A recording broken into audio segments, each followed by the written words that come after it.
rigorously tested, the determination of the penalties or punishments which shall be inflicted on the guilty may fairly and with advantage be left to them.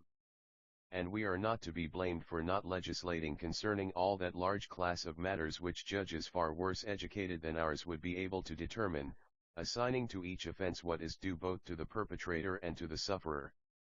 We believe those for whom we are legislating to be best able to judge, and therefore to them the greater part may be left. At the same time, as I have often said, we should exhibit to the judges, as we have done, the outline and form of the punishments to be inflicted, and then they will not transgress the just rule. That was an excellent practice, which we observed before, and which now that we are resuming the work of legislation, may with advantage be repeated by us. Let the enactment about wounding be in the following terms: if anyone has a purpose and intention to slay another who is not his enemy, and whom the law does not permit him to slay, and he wounds him, but is unable to kill him, he who had the intent and has wounded him is not to be pitied. He deserves no consideration, but should be regarded as a murderer and be tried for murder. Still, having respect to the fortune which has in a manner favored him, and to the providence which in pity to him and to the wounded man saved the one from a fatal blow, and the other from an accursed fate and calamity, as a thank offering to this deity, and in order not to oppose his will in such a case, the law will remit the punishment of death, and only compel the offender to emigrate to a neighboring city for the rest of his life, where he shall remain in the enjoyment of all his possessions. But if he have injured the wounded man, he shall make such compensation for the injury as the court deciding the cause shall assess, and the same judges shall decide who would have decided if the man had died of his wounds. And if a child intentionally wound his parents, or a servant his master, death shall be the penalty. And if a brother or a sister intentionally wound a brother or a sister, and is found guilty, death shall be the penalty. And if a husband wound a wife, or a wife a husband, with intent to kill, let him or her undergo perpetual exile. If they have sons or daughters who are still young, the guardians shall take care of their property, and have charge of the children as orphans. If their sons are grown up, they shall be under no obligation to support the exiled parent, but they shall possess the property themselves. And if he who meets with such a misfortune has no children, the kindred of the exiled man to the degree of sons of cousins, both on the male and female side, shall meet together, and after taking counsel with the guardians of the law and the priests, shall appoint a 5,040th citizen to be the heir of the house, considering and reasoning that no house of all the 5,040 belongs to the inhabitant or to the whole family, but is the public and private property of the state. Now the state should seek to have its houses as holy and happy as possible. And if any one of the houses be unfortunate, and stained with impiety, and the owner leave no posterity, but dies unmarried, or married and childless, having suffered death as the penalty of murder or some other crime committed against the gods or against his fellow citizens, of which death is the penalty distinctly laid down in the law, or if any of the citizens be in perpetual exile, and also childless, that house shall first of all be purified and undergo expiation according to law, and then let the kinsmen of the house, as we were just now saying, and the guardians of the law, meet and consider what family there is in the state which is of the highest repute for virtue and also for good fortune, in which there are a number of sons. From that family let them take one and introduce him to the father and forefathers of the dead man as their son, and, for the sake of the omen, let him be called so, that he may be the continuer of their family, the keeper of their hearth, and the minister of their sacred rites with better fortune than his father had. And when they have made this supplication, they shall make him heir according to law, and the offending person they shall leave nameless and childless and portionless when calamities such as these overtake him. Now the boundaries of some things do not touch one another, but there is a borderland which comes in between, preventing them from touching. And we were saying that actions done from passion are of this nature, and come in between the voluntary and involuntary. If a person be convicted of having inflicted wounds in a passion, in the first place he shall pay twice the amount of the injury, if the wound be curable, or, if incurable, 4 times the amount of the injury, or if the wound be curable, and at the same time cause great and notable disgrace to the wounded person, he shall pay fourfold. And whenever anyone in wounding another injures not only the sufferer, but also the city, and makes him incapable of defending his country against the enemy, he, besides the other penalties, shall pay a penalty for the loss which the state has incurred. And the penalty shall be, that in addition to his own times of service, he shall serve on behalf of the disabled person, and shall take his place in war, or, if he refuse, he shall be liable to be convicted by law of refusal to serve. The compensation for the injury, whether to be twofold or threefold or fourfold, shall be fixed by the judges who convict him. And if, in like manner, a brother wounds a brother, the parents and kindred of either sex, including the children of cousins, whether on the male or female side, shall meet, and when they have judged the cause, they shall entrust the assessment of damages to the parents, as is natural, and if the estimate be disputed, then the kinsman on the male side shall make the estimate, or if they cannot, they shall commit the matter to the guardians of the law. And when similar charges of wounding are brought by children against their parents, those who are more than 60 years of age, having children of their own, not adopted, shall be required to decide, and if anyone is convicted, they shall determine whether he or she ought to die, or suffer some other punishment either greater than death, or, at any rate, not much less. A kinsman of the offender shall not be allowed to judge the cause, not even if he be of the age which is prescribed by the law. If a slave in a fit of anger wound a freeman, the owner of the slave shall give him up to the wounded man, who may do as he pleases with him, and if he do not give him up he shall himself make good the injury. And if anyone says that the slave and the wounded man are conspiring together, let him argue the point, and if he is cast, he shall pay for the wrong 3 times over, but if he gains his case, the freeman who conspired with the slave shall be liable to an action for kidnapping. And if anyone unintentionally wounds another he shall simply pay for the harm, for no legislator is able to control chance. In such a case the judges shall be the same as those who are appointed in the case of children suing their parents, and they shall estimate the amount of the injury. All the preceding injuries and every kind of assault are deeds of violence, and every man, woman, or child ought to consider that the elder has the precedence of the younger in honor, both among the gods and also among men who would live in security and happiness. Wherefore it is a foul thing and hateful to the gods to see an elder man assaulted by a younger in the city, and it is reasonable that a young man when struck by an elder should lightly endure his anger, laying up in store for himself a like honor when he is old. Let this be the law, everyone shall reverence his elder in word and deed, he shall respect anyone who is 20 years older than himself, whether male or female, regarding him or her as his father or mother, and he shall abstain from laying hands on anyone who is of an age to have been his father or mother, out of reverence to the gods who preside over birth. Similarly he shall keep his hands from a stranger, whether he be an old inhabitant or newly arrived, he shall not venture to correct such.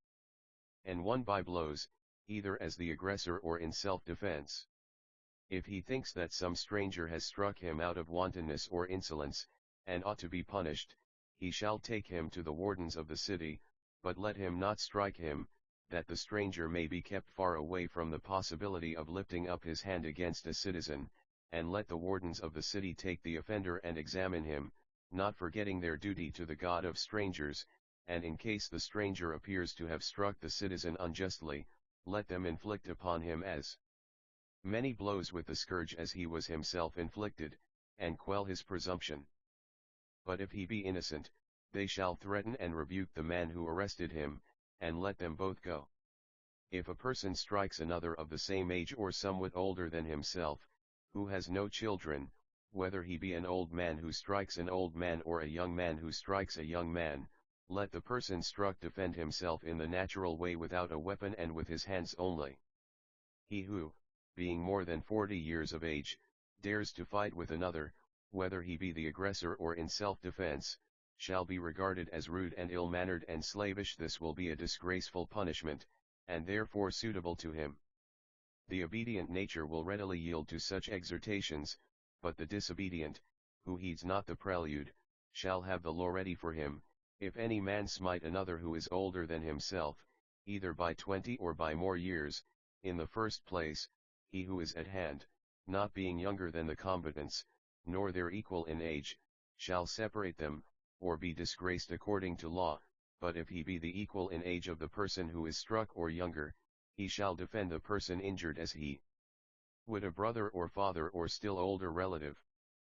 Further, let him who dares to smite an elder be tried for assault, as I have said, and if he be found guilty, let him be imprisoned for a period of not less than a year, or if the judges approve of a longer period, their decision shall be final. But if a stranger or metic smite one who is older by 20 years or more, the same law shall hold about the bystanders assisting, and he who is found guilty in such a suit, if he be a stranger but not resident, shall be imprisoned during a period of 2 years, and a metic who disobeys the laws shall be imprisoned for 3 years, unless the court assign him a longer term. And let him who was present in any of these cases and did not assist according to law be punished, if he be of the highest class, by paying a fine of a mina, or if he be of the second class, of 50 drachmas, or if of the third class, by a fine of 30 drachmas, or if he be of the fourth class, by a fine of 20 drachmas, and the generals and taxiarches and philarches and hipparches shall form the court in such cases. Laws are partly framed for the sake of good men, in order to instruct them how they may live on friendly terms with one another, and partly for the sake of those who refuse to be instructed, whose spirit cannot be subdued, or softened, or hindered from plunging into evil. These are the persons who cause the word to be spoken which I am about to utter. For them the legislator legislates of necessity, and in the hope that there may be no need of his laws. He who shall dare to lay violent hands upon his father or mother, or any still older relative, having no fear either of the wrath of the gods above, or of the punishments that are spoken of in the world below, but transgresses in contempt of ancient and universal traditions as though he were too wise to believe in them, requires some extreme measure of prevention. Now death is not the worst that can happen to men, far worse are the punishments which are said to pursue them in the world below. But although they are most true tales, they work on such souls no prevention, for if they had any effect there would be no slayers of mothers, or impious hands lifted up against parents, and therefore the punishments of this world which are inflicted during life ought not in such cases to fall short, if possible, of the terrors of the world below. Let our enactment then be as follows: if a man dare to strike his father or his mother, or their fathers or mothers, he being at the time of sound mind, then let anyone who is at hand come to the rescue as has been already said, and the metic or stranger who comes to the rescue shall be called to the first place in the games, but if he do not come he shall suffer the punishment of perpetual exile. He who is not a metic, if he comes to the rescue, shall have praise, and if he do not come, blame. And if a slave come to the rescue, let him be made free, but if he do not come to the rescue, let him receive 100 strokes of the whip, by order of the wardens of the agora, if the occurrence take place in the agora, or if somewhere in the city beyond the limits of the agora, any warden of the city who is in residence shall punish him, or if in the country, then the commanders of the wardens of the country. If those who are near at the time be inhabitants of the same place, whether they be youths, or men, or women, let them come to the rescue and denounce him as the impious one, and he who does not come to the rescue shall fall under the curse of Zeus, the god of kindred and of ancestors, according to law. And if anyone is found guilty of assaulting a parent, let him in the first place be forever banished from the city into the country, and let him abstain from the temples, and if he do not abstain, the wardens of the country shall punish him with blows, or in any way which they please, and if he return he shall be put to death. And if any freeman eat or drink, or have any other sort of intercourse with him, or only meeting him have voluntarily touched him, he shall not enter into any temple, nor into the agora, nor into the city, until he is purified, for he should consider that he has become tainted by a curse. And if he disobeys the law, and pollutes the city and the temples contrary to law, and one of the magistrates sees him and does not indict him, when he gives in his account this omission shall be a most serious charge. If a slave strike a freeman, whether a stranger or a citizen, let anyone who is present come to the rescue, or pay the penalty already mentioned, and let the bystanders bind him, and deliver him up to the injured person, and he receiving him shall put him in chains, and inflict on him as many stripes as he pleases, but having punished him he must surrender him to his master according to law, and not deprive him of his property. Let the law be as follows: the slave who strikes a freeman, not at the command of the magistrates, his owner shall receive bound from the man whom he has stricken, and not release him until the slave has persuaded the man whom he has stricken that he ought to be released. And let there be the same laws about women in relation to women, and about men and women in relation to one another. Book X. Athenian. And now, having spoken of assaults, let us sum up all acts of violence under a single law, which shall be as follows: no one shall take or carry away any of his neighbor's goods, neither shall he use anything which is his neighbor's without the consent of the owner, for these are the offenses which are and have been, and will ever be, the source of all the aforesaid evils. The greatest of them are excesses and insolences of youth, and are offenses against the greatest when they are done against religion, and especially great when in violation of public and holy rights, or of the partly common rights in which tribes and phratries share, and in the second degree great when they are committed against private rights and sepulchres, and in the third degree, not to repeat the acts formerly mentioned, when insults are offered to parents. The fourth kind of violence is when anyone, regardless of the authority of the rulers, takes or carries away or makes use of anything which belongs to them, not having their consent, and the fifth kind is when the violation of the civil rights of an individual demands reparation. There should be a common law embracing all these cases. For we have already said in general terms what shall be the punishment of sacrilege, whether fraudulent or violent, and now we have to determine what is to be the punishment of those who speak or act insolently toward the gods. But first we must give them an admonition which may be in the following terms: no one who in obedience to the laws believed that there were gods, ever intentionally did any unholy act, or uttered any unlawful word, but he who did must have supposed one of three things: either that they did not exist, which is the first possibility, or secondly, that, if they did, they took no care of man, or thirdly, that they were easily appeased and turned aside from their purpose by sacrifices and prayers. Cleinias, what shall we say or do to these persons? Athenian, my good friend, let us first hear the jests which I suspect that they in their superiority will utter against us. Cleinias, what jests? Athenian, they will make some irreverent speech of this sort: O inhabitants of Athens, and Sparta, and Gnosus, they will reply, in that you speak truly, for some of us deny the very existence of the gods, while others, as you say, are of opinion that they do not care about us, and others that they are turned from their course by gifts. Now we have a right to claim, as you yourself allowed, in the matter of laws, that before you are hard upon us and threaten us, you should argue with us and convince us. You should first attempt to teach and persuade us that there are gods by reasonable evidences, and also that they are too good to be unrighteous, or to be propitiated, or turned from their course by gifts. For when we hear such things said of them by those who are esteemed to be the best of poets, and orators, and prophets, and priests, and by innumerable others, the thoughts of most of us are not set upon abstaining from unrighteous acts, but upon doing them and atoning for them.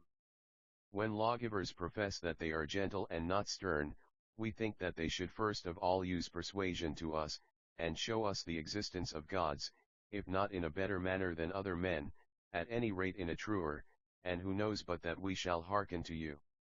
If then our request is a fair one, please to accept our challenge. Cleinias, but is there any difficulty in proving the existence of the gods? Athenian, how would you prove it? Cleinias, how? In the first place, the earth, and the sun, and the stars, and the universe, and the fair order of the seasons, and the division of them into years and months, furnish proofs of their existence, and also there is the fact that all Hellenes and barbarians believe in them. Athenian, I fear, my sweet friend, though I will not say that I much regard, the contempt with which the profane will be likely to assail us. For you do not understand the nature of their complaint, and you fancy that they rush into impiety only from a love of sensual pleasure. Cleinias, why, stranger, What other reason is there? Athenian, one which you who live in a different atmosphere would never guess. Cleinias, what is it? Athenian, a very grievous sort of ignorance which is imagined to be the greatest wisdom. Cleinias, what do you mean? Athenian, at Athens there are tales preserved in writing which the virtue of your state, as I am informed, refuses to admit. They speak of the gods in prose as well as verse, and the oldest of them tell of the origin of the heavens and of the world, and not far from the beginning of their story they proceed to narrate the birth of the gods, and how after they were born they behaved to one another. Whether these stories have in other ways a good or a bad influence, I should not like to be severe upon them, because they are ancient, but, looking at them with reference to the duties of children to their parents, I cannot praise them, or think that they are useful, or at all true. Of the words of the ancients I have nothing more to say, and I should wish to say of them only what is pleasing to the gods. But as to our younger generation and their wisdom, I cannot let them off when they do mischief. For do but mark the effect of their words, when you and I argue for the existence of the gods, and produce the sun, moon, stars, and earth, claiming for them a divine being. If we would listen to the aforesaid philosophers we should say that they are earth and stones only, which can have no care at all of human affairs, and that all religion is a cooking up of words and a make-believe. Cleinias, one such teacher, O stranger, would be bad enough, and you imply that there are many of them, which is worse. Athenian, well, then, what shall we say or do? Shall we assume that someone is accusing us among unholy men, who are trying to escape from the effect of our legislation, and that they say of us how dreadful that you should legislate on the supposition that there are gods? Shall we make a defense of ourselves? Or shall we leave them and return to our laws, lest the prelude should become longer than the law? For the discourse will certainly extend to great length, if we are to treat the impiously disposed as they desire, partly demonstrating to them at some length the things of which they demand an explanation, partly making them afraid or dissatisfied, and then proceed to the requisite enactments. Cleinias, yes, stranger, but then how often have we repeated already that on the present occasion there is no reason why brevity should be preferred to length, for who is at our heels, as the saying goes, and it would be paltry and ridiculous to prefer the shorter to the better. It is a matter of no small consequence, in some way or other to prove that there are gods, and that they are good, and regard justice more than men do. The demonstration of this would be the best and noblest prelude of all our laws. And therefore, without impatience, and without hurry, let us unreservedly consider the whole matter, summoning up all the power of persuasion which we possess. Athenian, seeing you thus in earnest, I would fain offer up a prayer that I may succeed, but I must proceed at once. Who can be calm when he is called upon to prove the existence of the gods? Who can avoid hating and abhorring the men who are and have been the cause of this argument?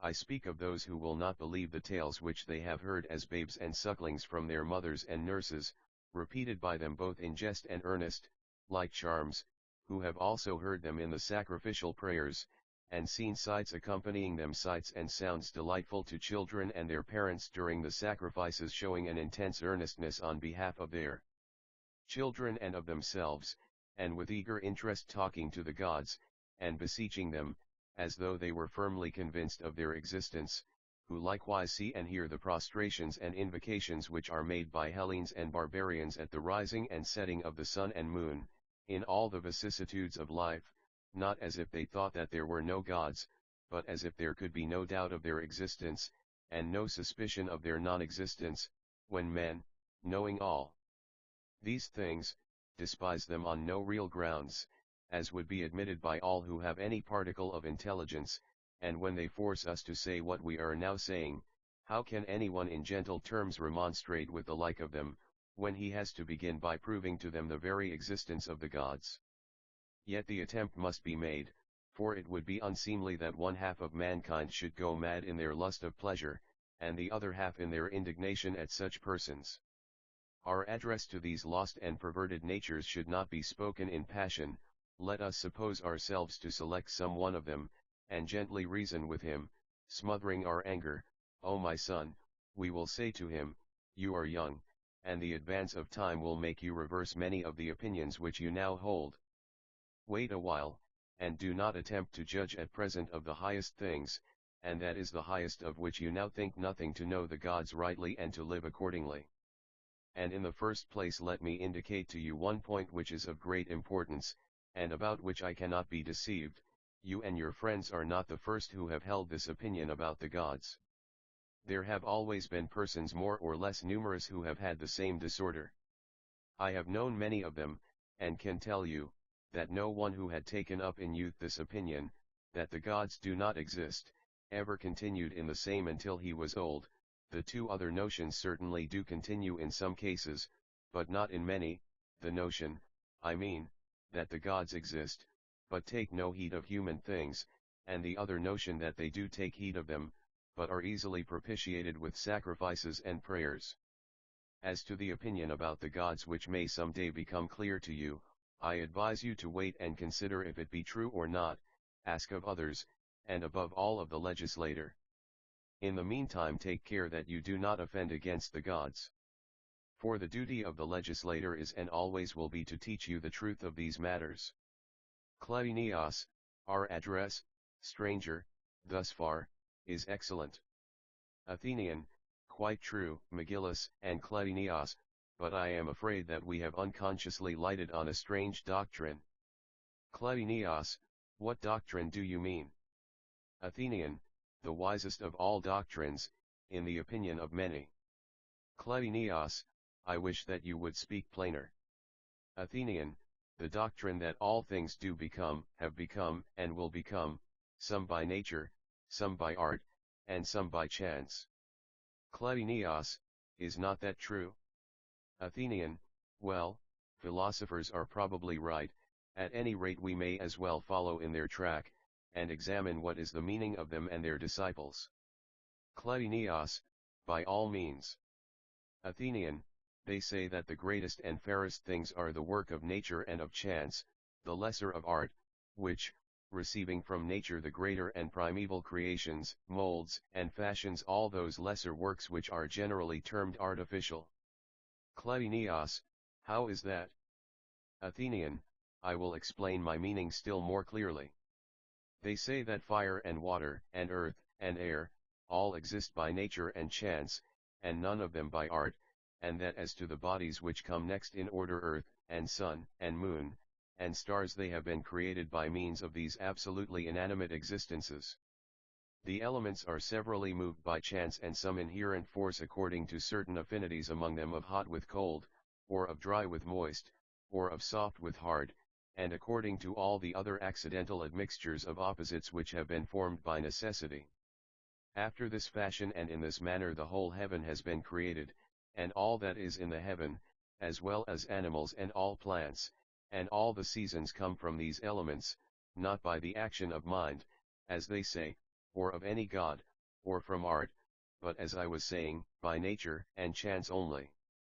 Art sprang up afterwards and out of these, mortal and of mortal birth, and produced in place certain images and very partial imitations of the truth, having an affinity to one another, such as music and painting create and their companion arts. And there are other arts which have a serious purpose, and these cooperate with nature, such, for example, as medicine, and husbandry, and gymnastic. And they say that politics cooperate with nature, but in a less degree, and have more of art, also that legislation is entirely a work of art, and is based on assumptions which are not true. Kleinios, how do you mean? Athenian, in the first place, my dear friend, these people would say that the gods exist not by nature, but by art, and by the laws of states, which are different in different places, according to the agreement of those who make them, and that the honorable is one thing by nature and another thing by law, and that the principles of justice have no existence at all in nature, but that mankind are always disputing about them and altering them, and that the alterations which are made by art and by law have no basis in nature, but are of authority for the moment and at the time at which they are made. These, my friends, are the sayings of wise men, poets, and prose writers, which find a way into the minds of youth. They are told by them that the highest right is might, and in this way the young fall into impieties, under the idea that the gods are not such as the law bids them imagine, and hence arise factions, these philosophers inviting them to lead a true life according to nature, that is, to live in real dominion over others, and not in legal subjection to them. Kleinios, what a dreadful picture, stranger, have you given, and how great is the injury which is thus inflicted on young men to the ruin both of states and families. Athenian, true, Kleinios, but then what should the lawgiver do when this evil is of long standing? Should he only rise up in the state and threaten all mankind, proclaiming that if they will not say and think that the gods are such as the law ordains, and this may be extended generally to the honorable, the just, and to all the highest things, and to all that relates to virtue and vice, and if they will not make their actions conform to the copy which the law gives them, then he who refuses to obey the law shall die, or suffer stripes and bonds, or privation of citizenship, or in some cases be punished by loss of property and exile? Should he not rather, when he is making laws for men, at the same time infuse the spirit of persuasion into his words, and mitigate the severity of them as far as he can? Kleinios, why, stranger, if such persuasion be at all possible, then a legislator who has anything in him ought never to weary of persuading men, he ought to leave nothing unsaid in support of the ancient opinion that there are gods, and of all those other truths which you were just now mentioning, he ought to support the law and also art, and acknowledge that both alike exist by nature, and no less than nature, if they are the creations of mind in accordance with right reason, as you appear to me to maintain, and I am disposed to agree with you in thinking. Athenian, yes, my enthusiastic Kleinios, but are not these things when spoken to a multitude hard to be understood, not to mention that they take up a dismal length of time? Kleinios, why, stranger, shall we, whose patience failed not when drinking or music were the themes of discourse, weary now of discoursing about the gods, and about divine things?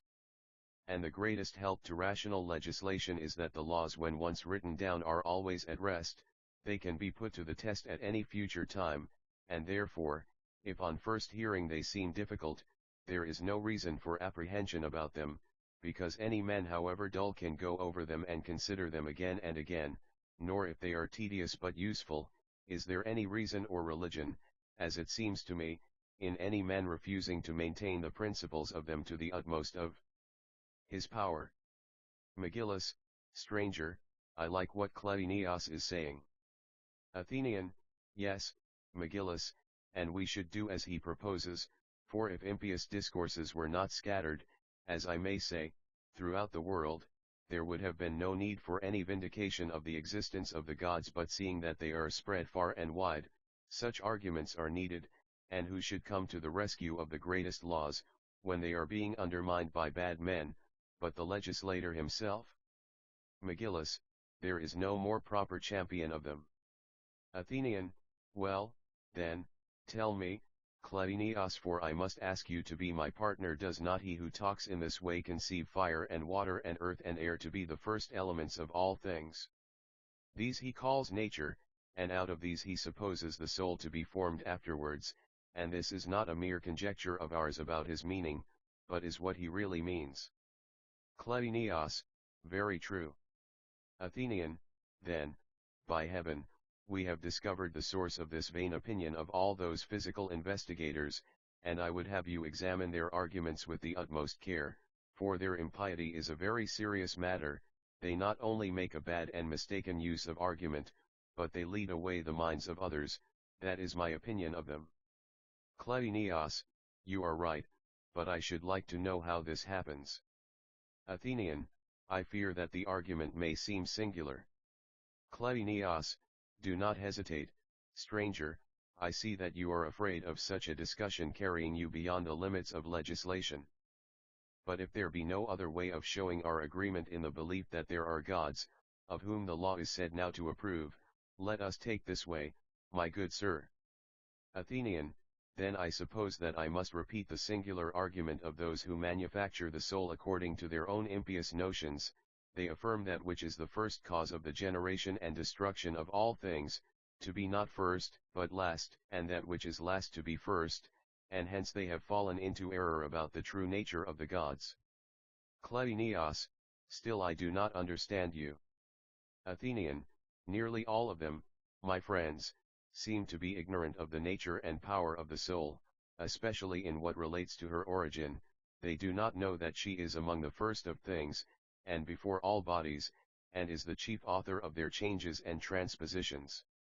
And if this is true, and if the soul is older than the body, must not the things which are of the soul's kindred be of necessity prior to those which appertain to the body? Cleinias, certainly. Athenian, then thought and attention and mind and art and law will be prior to that which is hard and soft and heavy and light, and the great and primitive works and actions will be works of art, they will be the first, and after them will come nature and works of nature, which however is a wrong term for men to apply to them. These will follow, and will be under the government of art and mind. Cleinias, but why is the word nature wrong? Athenian, because those who use the term mean to say that nature is the first creative power, but if the soul turn out to be the primeval element, and not fire or air, then in the truest sense and beyond other things the soul may be said to exist by nature, and this would be true if you proved that the soul is older than the body, but not otherwise. Cleinias, you are quite right. Athenian, shall we, then, take this as the next point to which our attention should be directed? Cleinias, by all means. Athenian, let us be on our guard lest this most deceptive argument with its youthful looks, beguiling us old men, give us the slip and make a laughing stock of us. Who knows but we may be aiming at the greater, and fail of attaining the lesser. Suppose that we three have to pass a rapid river, and I, being the youngest of the three and experienced in rivers, take upon me the duty of making the attempt first by myself, leaving you in safety on the bank. I am to examine whether the river is passable by older men like yourselves, and if such appears to be the case then I shall invite you to follow, and my experience will help to convey you across, but if the river is impassable by you, then there will have been no danger to anybody but myself. Would not that seem to be a very fair proposal? I mean to say that the argument in prospect is likely to be too much for you, out of your depth and beyond your strength, and I should be afraid that the stream of my questions might create in you who are not in the habit of answering, giddiness and confusion of mind, and hence a feeling of unpleasantness and unsuitableness might arise. I think therefore that I had better first ask the questions and then answer them myself while you listen in safety. In that way I can carry on the argument until I have completed the proof that the soul is prior to the body. Cleinias, excellent, stranger, and I hope that you will do as you propose. Athenian, come, then, and if ever we are to call upon the gods, let us call upon them now in all seriousness to come to the demonstration of their own existence. And so holding fast to the rope we will venture upon the depths of the argument. When questions of this sort are asked of me, my safest answer would appear to be as follows. Someone says to me, O stranger, are all things at rest and nothing in motion, or is the exact opposite of this true, or are some things in motion and others at rest? To this I shall reply that some things are in motion and others at rest. And do not things which move in a place, and are not the things which are at rest in a place? Certainly. And some move or rest in one place and some in more places than one. You mean to say, we shall rejoin, that those things which rest at the center move in one place, just as the circumference goes round of globes which are said to be at rest? Yes. And we observe that, in the revolution, the motion which carries round the larger and the lesser circle at the same time is proportionally distributed to greater and smaller, and is greater and smaller in a certain proportion. Here is a wonder which might be thought an impossibility, that the same motion should impart swiftness and slowness in due proportion to larger and lesser circles. Very true. And when you speak of bodies moving in many places, you seem to me to mean those which move from one place to another, and sometimes have one center of motion and sometimes more than one because they turn upon their axis, and whenever they meet anything, if it be stationary, they are divided by it, but if they get in the midst between bodies which are approaching and moving towards the same spot from opposite directions, they unite with them. I admit the truth of what you are saying. Also when they unite they grow, and when they are divided they waste away, that is, supposing the constitution of each to remain, or if that fails, then there is a second reason of their dissolution. And when are all things created and how? Clearly, they are created when the first principle receives increase and attains to the second dimension, and from this arrives at the one which is neighbor to this, and after reaching the third becomes perceptible to sense. Everything which is thus changing and moving is in process of generation, only when at rest has it real existence, but when passing into another state it is destroyed utterly. Have we not mentioned all motions that there are, and comprehended them under their kinds and numbered them with the exception, my friends, of two?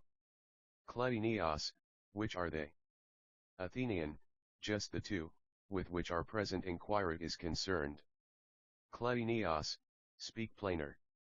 Athenian, I suppose that our inquiry has reference to the soul? Kleinios, very true. Athenian, let us assume that there is a motion able to move other things, but not to move itself, that is one kind, and there is another kind which can move itself as well as other things, working in composition and decomposition, by increase and diminution and generation and destruction, that is also one of the many kinds of motion. Kleinios, granted. Athenian, and we will assume that which moves other, and is changed by other, to be the ninth, and that which changes itself and others, and is coincident with every action and every passion, and is the true principle of change and motion in all, that is that we shall be inclined to call the 10th. Kleinios, certainly. Athenian, and which of these 10 motions ought we to prefer as being the mightiest and most efficient? Kleinios, I must say that the motion which is able to move itself is 10,000 times superior to all the others. Athenian, very good, but may I make one or two corrections in what I have been saying? Kleinios, what are they? Athenian, when I spoke of the 10th sort of motion, that was not quite correct. Kleinios, what was the error? Athenian, according to the true order, the 10th was really the first in generation and power, then follows the second, which was strangely enough termed the 9th by us. Kleinios, what do you mean? Athenian, I mean this: when one thing changes another, and that another, of such will there be any primary changing element? How can a thing which is moved by another ever be the beginning of change? Impossible. But when the self-moved changes other, and that again other, and thus thousands upon tens of thousands of bodies are set in motion, must not the beginning of all this motion be the change of the self-moving principle? Kleinios, very true, and I quite agree. Athenian, or, to put the question in another way, making answer to ourselves, if, as most of these philosophers have the audacity to affirm, all things were at rest in one mass, which of the above-mentioned principles of motion would first spring up among them? Kleinios, clearly the self-moving, for there could be no change in them arising out of any external cause, the change must first take place in themselves. Athenian, then we must say that self-motion being the origin of all motions, and the first which arises among things at rest as well as among things in motion, is the eldest and mightiest principle of change, and that which is changed by another and yet moves other is second. Kleinios, quite true. Athenian, at this stage of the argument let us put a question. Kleinios, what question? Athenian, if we were to see this power existing in any earthy, watery, or fiery substance, simple or compound, how should we describe it? Kleinios, you mean to ask whether we should call such a self-moving power life? Athenian, I do. Kleinios, certainly we should. Athenian, and when we see soul in anything, must we not do the same? Must we not admit that this is life? Kleinios, we must. Athenian, and now, I beseech you, reflect. You would admit that we have a threefold knowledge of things. Kleinios, what do you mean? Athenian, I mean that we know the essence, and that we know the definition of the essence, and the name. These are the three, and there are two questions which may be raised about anything. Kleinios, how to? Athenian, sometimes a person may give the name and ask the definition, or he may give the definition and ask the name. I may illustrate what I mean in this way. Kleinios, how? Athenian, number like some other things is capable of being divided into equal parts. When thus divided, number is named even, and the definition of the name even is number divisible into two equal parts. Kleinios, true. Athenian, I mean, that when we are asked about the definition and give the name, or when we are asked about the name and give the definition, in either case, whether we give name or definition, we speak of the same thing, calling even the number which is divided into two equal parts. Kleinios, quite true. Athenian, and what is the definition of that which is named soul? Can we conceive of any other than that which has been already given the motion which can move itself? Kleinios, you mean to say that the essence which is defined as the self-moved is the same with that which has the name soul? Athenian, yes, and if this is true, do we still maintain that there is anything wanting in the proof that the soul is the first origin and moving power of all that is, or has become, or will be, and their contraries, when she has been clearly shown to be the source of change and motion in all things? Kleinios, certainly not. The soul, as being the source of motion, has been most satisfactorily shown to be the oldest of all things. Athenian, and is not that motion which is produced in another, by reason of another, but never has any self-moving power at all, being in truth the change of an inanimate body, to be reckoned second, or by any lower number which you may prefer? Kleinios, exactly. Athenian, then we are right, and speak the most perfect and absolute truth, when we say that the soul is prior to the body, and that the body is second and comes afterwards, and is born to obey the soul, which is the ruler. Kleinios, nothing can be more true. Athenian, do you remember our old admission, that if the soul was prior to the body, the things of the soul were also prior to those of the body? Kleinios, certainly. Athenian, then characters and manners and wishes and reasonings, and true opinions and reflections and recollections are prior to length and breadth and depth and strength of bodies, if the soul is prior to the body. Kleinios, to be sure. Athenian, in the next place, we must not of necessity admit that the soul is the cause of good and evil, base and honorable, just and unjust, and of all other opposites, if we suppose her to be the cause of all things. Kleinios, we must. Athenian, and as the soul orders and inhabits all things that move, however moving, must we not say that she orders also the heavens? Kleinios, of course. Athenian, one soul or more? More than one, I will answer for you. At any rate, we must not suppose that there are less than two, one the author of good, and the other of evil. Kleinios, very true. Athenian, yes, very true.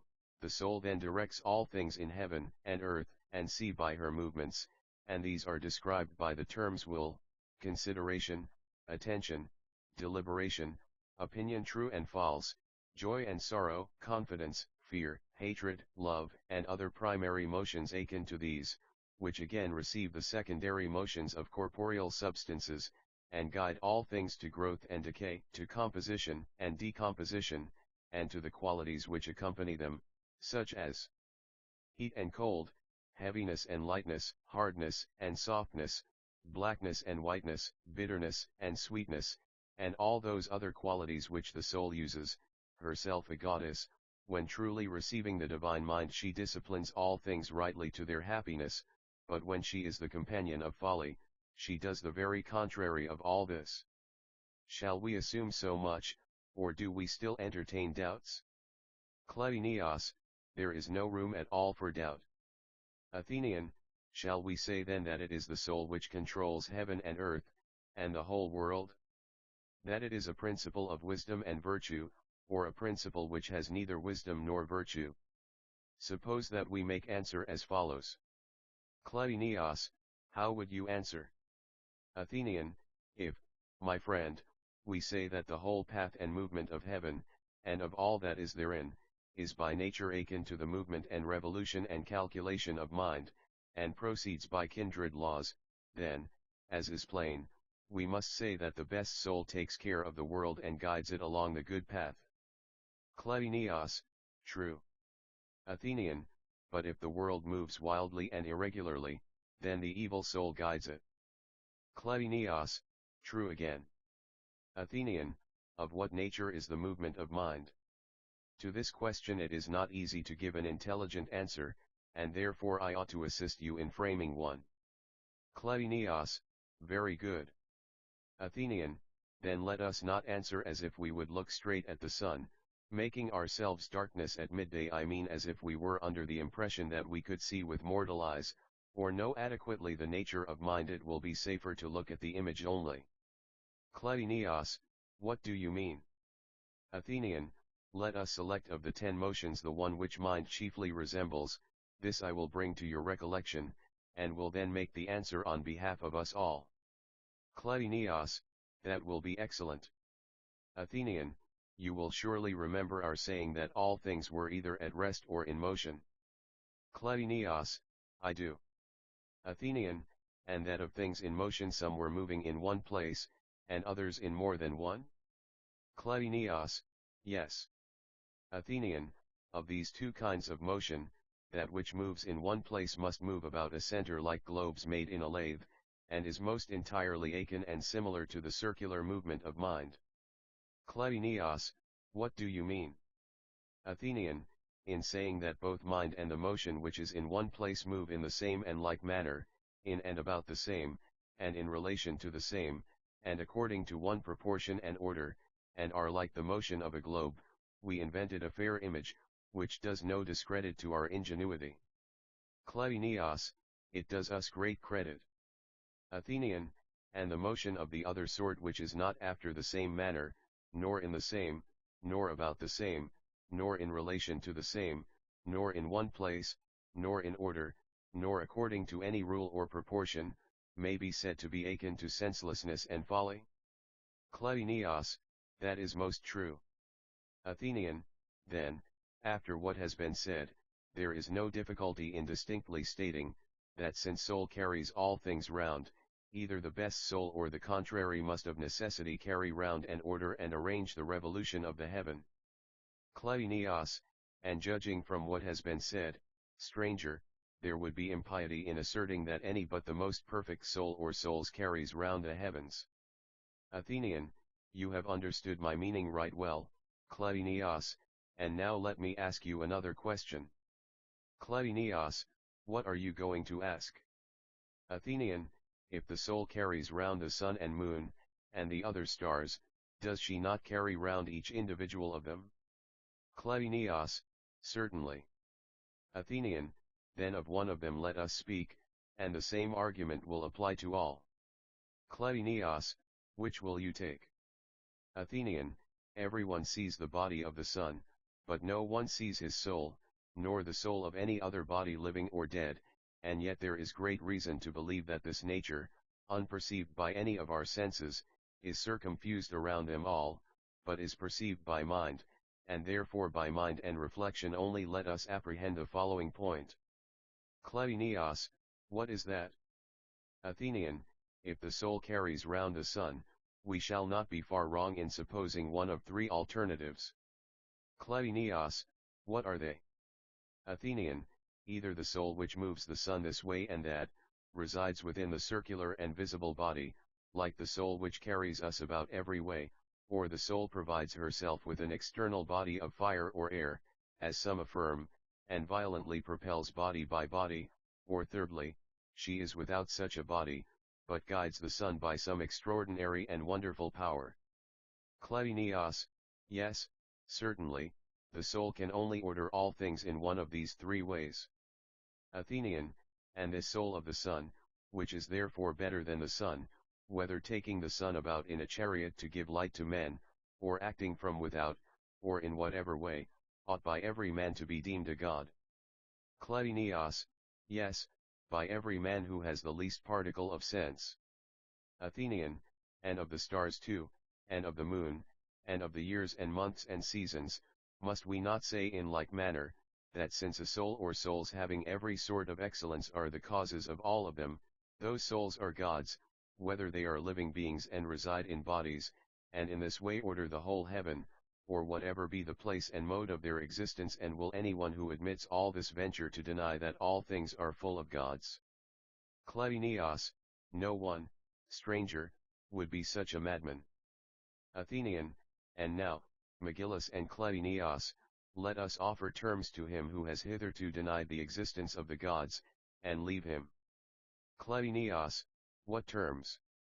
Athenian, either he shall teach us that we were wrong in saying that the soul is the original of all things, and arguing accordingly, or, if he be not able to say anything better, then he must yield to us and live for the remainder of his life in the belief that there are gods. Let us see, then, whether we have said enough or not enough to those who deny that there are gods. Cleinias, certainly, quite enough, stranger. Athenian, then to them we will say no more. And now we are to address him who, believing that there are gods, believes also that they take no heed of human affairs. To him we say, O thou best of men, in believing that there are gods you are led by some affinity to them, which attracts you towards your kindred and makes you honor and believe in them. But the fortunes of evil and unrighteous men in private as well as public life, which, though not really happy, are wrongly counted happy in the judgment of men, and are celebrated both by poets and prose writers, these draw you aside from your natural piety. Perhaps you have seen impious men growing old and leaving their children's children in high offices, and their prosperity shakes your faith. You have known or heard or been yourself an eyewitness of many monstrous impieties, and have beheld men by such criminal means from small beginnings attaining to sovereignty and the pinnacle of greatness, and considering all these things you do not like to accuse the gods of them, because they are your relatives, and so from some want of reasoning power, and also from an unwillingness to find fault with them, you have come to believe that they exist indeed, but have no thought or care of human things. Now, that your present evil opinion may not grow to still greater impiety, and that we may if possible use arguments which may conjure away the evil before it arrives, we will add another argument to that originally addressed to him who utterly denied the existence of the gods. And do you, Megillus and Cleinias, answer for the young man as you did before, and if any impediment comes in our way, I will take the word out of your mouths, and carry you over the river as I did just now. Cleinias, very good, do as you say, and we will help you as well as we can. Athenian, there will probably be no difficulty in proving to him that the gods care about the small as well as about the great. For he was present and heard what was said, that they are perfectly good, and that the care of all things is most entirely natural to them. Cleinias, no doubt he heard that. Athenian, let us consider together in the next place what we mean by this virtue which we ascribe to them. Surely we should say that to be temperate and to possess mind belongs to virtue, and the contrary to vice. Cleinias, certainly. Athenian, yes, and courage is a part of virtue, and cowardice of vice. Cleinias, true. Athenian, and the one is honorable, and the other dishonorable? Cleinias, to be sure. Athenian, and the one, like other meaner things, is a human quality, but the gods have no part in anything of the sort? Cleinias, that again is what everybody will admit. Athenian, but do we imagine carelessness and idleness and luxury to be virtues? What do you think? Cleinias, decidedly not. Athenian, they rank under the opposite class. Cleinias, yes. Athenian, and their opposites, therefore, would fall under the opposite class. Cleinias, yes. Athenian, but are we to suppose that one who possesses all these good qualities will be luxurious and heedless and idle, like those whom the poet compares to stingless drones? Cleinias, and the comparison is a most just one. Athenian, surely God must not be supposed to have a nature which he himself hates? He who dares to say this sort of thing must not be tolerated for a moment. Cleinias, Of course not. How could he have? Athenian, should we not on any principle be entirely mistaken in praising anyone who has some special business entrusted to him, if he have a mind which takes care of great matters and no care of small ones? Reflect, he who acts in this way, whether he be God or man, must act from one of two principles. Cleinias, what are they? Athenian, either he must think that the neglect of the small matters is of no consequence to the whole, or if he knows that they are of consequence, and he neglects them, his neglect must be attributed to carelessness and indolence.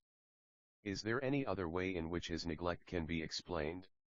For surely, when it is impossible for him to take care of all, he is not negligent if he fails to attend to these things great or small, which a god or some inferior being might be wanting in strength or capacity to manage. Cleinias, certainly not. Athenian, now, then, let us examine the offenders, who both alike confess that there are gods, but with a difference, the one saying that they may be appeased, and the other that they have no care of small matters. There are 3 of us and 2 of them, and we will say to them in the first place, you both acknowledge that the gods hear and see and know all things, and that nothing can escape them which is matter of sense and knowledge. Do you admit this? Cleinias, yes. Athenian, and do you admit also that they have all power which mortals and immortals can have? Cleinias, they will, of course, admit this also. Athenian, and surely we 3 and they 2 5 in all have acknowledged that they are good and perfect? Cleinias, assuredly. Athenian, but, if they are such as we conceive them to be, can we possibly suppose that they ever act in the spirit of carelessness and indolence? For in us inactivity is the child of cowardice, and carelessness of inactivity and indolence. Cleinias, most true. Athenian, then not from inactivity and carelessness is any god ever negligent, for there is no cowardice in them. Cleinias, that is very true.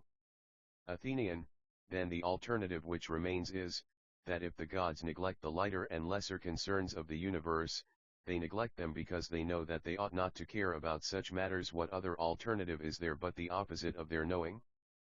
Cleinias, there is none. Athenian, and, O most excellent and best of men, do I understand you to mean that they are careless because they are ignorant, and do not know that they ought to take care, or that they know, and yet like the meanest sort of men, knowing the better, choose the worse because they are overcome by pleasures and pains? Cleinias, impossible. Athenian, do not all human things partake of the nature of soul? And is not man the most religious of all animals? Cleinias, that is not to be denied. Athenian, and we acknowledge that all mortal creatures are the property of the gods, to whom also the whole of heaven belongs. Cleinias, certainly. Athenian, and, therefore, whether a person says that these things are to the gods great or small, in either case it would not be natural for the gods who own us, and who are the most careful and the best of owners, to neglect us. There is also a further consideration. Cleinias, what is it? Athenian, sensation and power are in an inverse ratio to each other in respect to their ease and difficulty. Cleinias, what do you mean? Athenian, I mean that there is greater difficulty in seeing and hearing the small than the great, but more facility in moving and controlling and taking care of small and unimportant things than of their opposites. Cleinias, far more. Athenian, suppose the case of a physician who is willing and able to cure some living thing as a whole. How will the whole fare at his hands if he takes care only of the greater and neglects the parts which are lesser? Cleinias, decidedly not well. Athenian, no better would be the result with pilots or generals, or householders, or statesmen, or any other such class, if they neglected the small and regarded only the great. As the builders say, the larger stones do not lie well without the lesser. Cleinias, of course not. Athenian, let us not, then, deem God inferior to human workmen, who, in proportion to their skill, finish and perfect their works, small as well as great, by one and the same art, or that God, the wisest of beings, who is both willing and able to take care, is like a lazy good-for-nothing, or a coward, who turns his back upon labor and gives no thought to smaller and easier matters, but to the greater only. Kleinios, never, stranger, let us admit a supposition about the gods which is both impious and false. Athenian, I think that we have now argued enough with him who delights to accuse the gods of neglect. Kleinios, yes. Athenian, he has been forced to acknowledge that he is in error, but he still seems to me to need some words of consolation. Kleinios, what consolation will you offer him? Athenian, let us say to the youth, the ruler of the universe has ordered all things with a view to the excellence and preservation of the whole, and each part, as far as may be, has an action and passion appropriate to it. Over these, down to the least fraction of them, ministers have been appointed to preside, who have wrought out their perfection with infinitesimal exactness.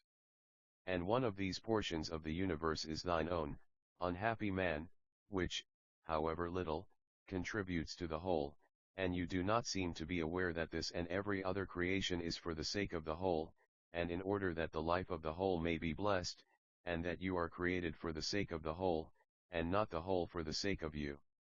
For every physician and every skilled artist does all things for the sake of the whole, directing his effort towards the common good, executing the part for the sake of the whole, and not the whole for the sake of the part. And you are annoyed because you are ignorant how what is best for you happens to you and to the universe, as far as the laws of the common creation admit.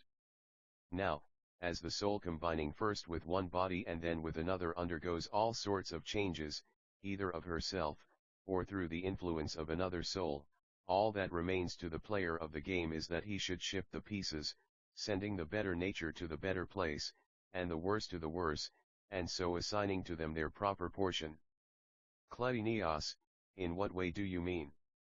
Athenian, in a way which may be supposed to make the care of all things easy to the gods. If anyone were to form or fashion all things without any regard to the whole, if, for example, he formed a living element of water out of fire, instead of forming many things out of one or one out of many in regular order attaining to a first or second or third birth, the transmutation would have been infinite, but now the ruler of the world has a wonderfully easy task. Kleinios, how so? Athenian, I will explain. When the king saw that our actions had life, and that there was much virtue in them and much vice, and that the soul and body, although not, like the gods of popular opinion, eternal, yet having once come into existence, were indestructible, for if either of them had been destroyed, there would have been no generation of living beings, and when he observed that the good of the soul was ever by nature designed to profit men, and the evil to harm them, he, seeing all this, contrived so to place each of the parts that their position might in the easiest and best manner procure the victory of good and the defeat of evil in the whole. And he contrived a general plan by which a thing of a certain nature found a certain seat and room. But the formation of qualities he left to the wills of individuals. For every one of us is made pretty much what he is by the bent of his desires and the nature of his soul. Kleinios, yes, that is probably true. Athenian, then all things which have a soul change, and possess in themselves a principle of change, and in changing move according to law and to the order of destiny. Natures which have undergone a lesser change move less and on the earth's surface, but those which have suffered more change and have become more criminal sink into the abyss, that is to say, into Hades and other places in the world below, of which the very names terrify men, and which they picture to themselves as in a dream, both while alive and when released from the body. And whenever the soul receives more of good or evil from her own energy and the strong influence of others, when she has communion with divine virtue and becomes divine, she is carried into another and better place, which is perfect in holiness, but when she has communion with evil, then she also changes the place of her life. This is the justice of the gods who inhabit Olympus. O youth or young man, who fancy that you are neglected by the gods, know that if you become worse you shall go to the worse souls, or if better to the better, and in every succession of life and death you will do and suffer what like may fitly suffer at the hands of like. This is the justice of heaven, which neither you nor any other unfortunate will ever glory in escaping, and which the ordaining powers have specially ordained, take good heed thereof, for it will be sure to take heed of you. If you say, I am small and will creep into the depths of the earth, or I am high and will fly up to heaven, you are not so small or so high but that you shall pay the fitting penalty, either here or in the world below or in some still more savage place whither you shall be conveyed. This is also the explanation of the fate of those whom you saw, who had done unholy and evil deeds, and from small beginnings had grown great, and you fancied that from being miserable they had become happy, and in their actions, as in a mirror, you seemed to see the universal neglect of the gods, not knowing how they make all things work together and contribute to the great whole. And thinkest thou, bold man, that thou needest not to know this? He who knows it not can never form any true idea of the happiness or unhappiness of life or hold any rational discourse respecting either. If Cleinias and this our reverend company succeed in proving to you that you know not what you say of the gods, then will God help you, but should you desire to hear more, listen to what we say to the third opponent, if you have any understanding whatsoever. For I think that we have sufficiently proved the existence of the gods, and that they care for men. The other notion that they are appeased by the wicked, and take gifts, is what we must not concede to anyone, and what every man should disprove to the utmost of his power. Cleinias, very good, let us do as you say. Athenian, well, then, by the gods themselves I conjure you to tell me if they are to be propitiated, how are they to be propitiated? Who are they, and what is their nature? Must they not be at least rulers who have to order unceasingly the whole heaven? Cleinias, true. Athenian, and to what earthly rulers can they be compared, or who to them? How in the less can we find an image of the greater? Are they charioteers of contending pairs of steeds, or pilots of vessels? Perhaps they might be compared to the generals of armies, or they might be likened to physicians providing against the diseases which make war upon the body, or to husbandmen observing anxiously the effects of the seasons on the growth of plants, or perhaps to shepherds of flocks. For as we acknowledge the world to be full of many goods and also of evils, and of more evils than goods, there is, as we affirm, an immortal conflict going on among us, which requires marvelous watchfulness, and in that conflict the gods and demigods are our allies, and we are their property. Injustice and insolence and folly are the destruction of us, and justice and temperance and wisdom are our salvation, and the place of these latter is in the life of the gods, although some vestige of them may occasionally be discerned among mankind. But upon this earth we know that there dwell souls possessing an unjust spirit, who may be compared to brute animals, which fawn upon their keepers, whether dogs, or shepherds, or the best and most perfect masters, for they in like manner, as the voices of the wicked declare, prevail by flattery and prayers and incantations, and are allowed to make their gains with impunity. And this sin, which is termed dishonesty, is an evil of the same kind as what is termed disease in living bodies or pestilence in years or seasons of the year, and in cities and governments has another name, which is injustice. Cleinias, quite true. Athenian, what else can he say who declares that the gods are always lenient to the doers of unjust acts, if they divide the spoil with them?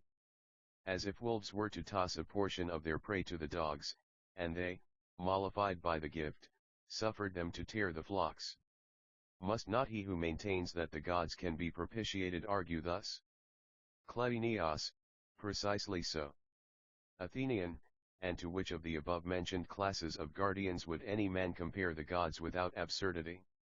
Will he say that they are like pilots, who are themselves turned away from their duty by libations of wine and the savor of fat, and at last overturn both ship and sailors?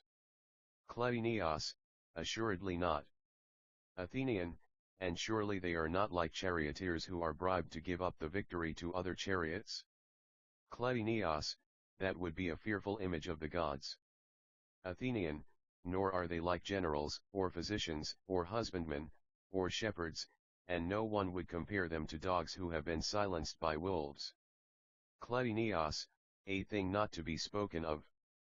Athenian, and are not all the gods the chiefest of all guardians, and do they not guard our highest interests?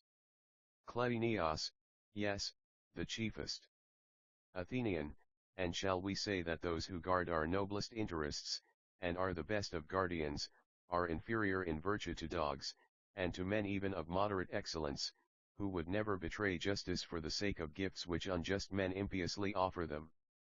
Kleinios, certainly not, nor is such a notion to be endured, and he who holds this opinion may be fairly singled out and characterized as of all impious men the wickedest and most impious. Athenian, then are the three assertions that the gods exist, and that they take care of men, and that they can never be persuaded to do injustice, now sufficiently demonstrated? May we say that they are? Kleinios, you have our entire assent to your words. Athenian, I have spoken with vehemence because I am zealous against evil men, and I will tell you, dear Kleinios, why I am so. I would not have the wicked think that, having the superiority in argument, they may do as they please and act according to their various imaginations about the gods, and this zeal has led me to speak too vehemently. But if we have at all succeeded in persuading the men to hate themselves and love their opposites, the prelude of our laws about impiety will not have been spoken in vain. Kleinios, so let us hope, and even if we have failed, the style of our argument will not discredit the lawgiver. Athenian, after the prelude shall follow a discourse, which will be the interpreter of the law. This shall proclaim to all impious persons that they must depart from their ways and go over to the pious. And to those who disobey, let the law about impiety be as follows: if a man is guilty of any impiety in word or deed, anyone who happens to be present shall give information to the magistrates, in aid of the law, and let the magistrates who first receive the information bring him before the appointed court according to the law. And if a magistrate, after receiving information, refuses to act, he shall be tried for impiety at the instance of anyone who is willing to vindicate the laws, and if anyone be cast, the court shall estimate the punishment of each act of impiety, and let all such criminals be imprisoned. There shall be 3 prisons in the state. The first of them is to be the common prison in the neighborhood of the agora for the safekeeping of the generality of offenders, another is to be in the neighborhood of the nocturnal council, and is to be called the house of reformation, another, to be situated in some wild and desolate region in the center of the country, shall be called by some name expressive of retribution. Now, men fall into impiety from 3 causes, which have been already mentioned, and from each of these causes arise 2 sorts of impiety, in all 6, which are worth distinguishing, and should not all have the same punishment. For he who does not believe in the gods, and yet has a righteous nature, hates the wicked and dislikes and refuses to do injustice, and avoids unrighteous men, and loves the righteous. But they who besides believing that the world is devoid of gods are intemperate, and have at the same time good memories and quick wits, are worse.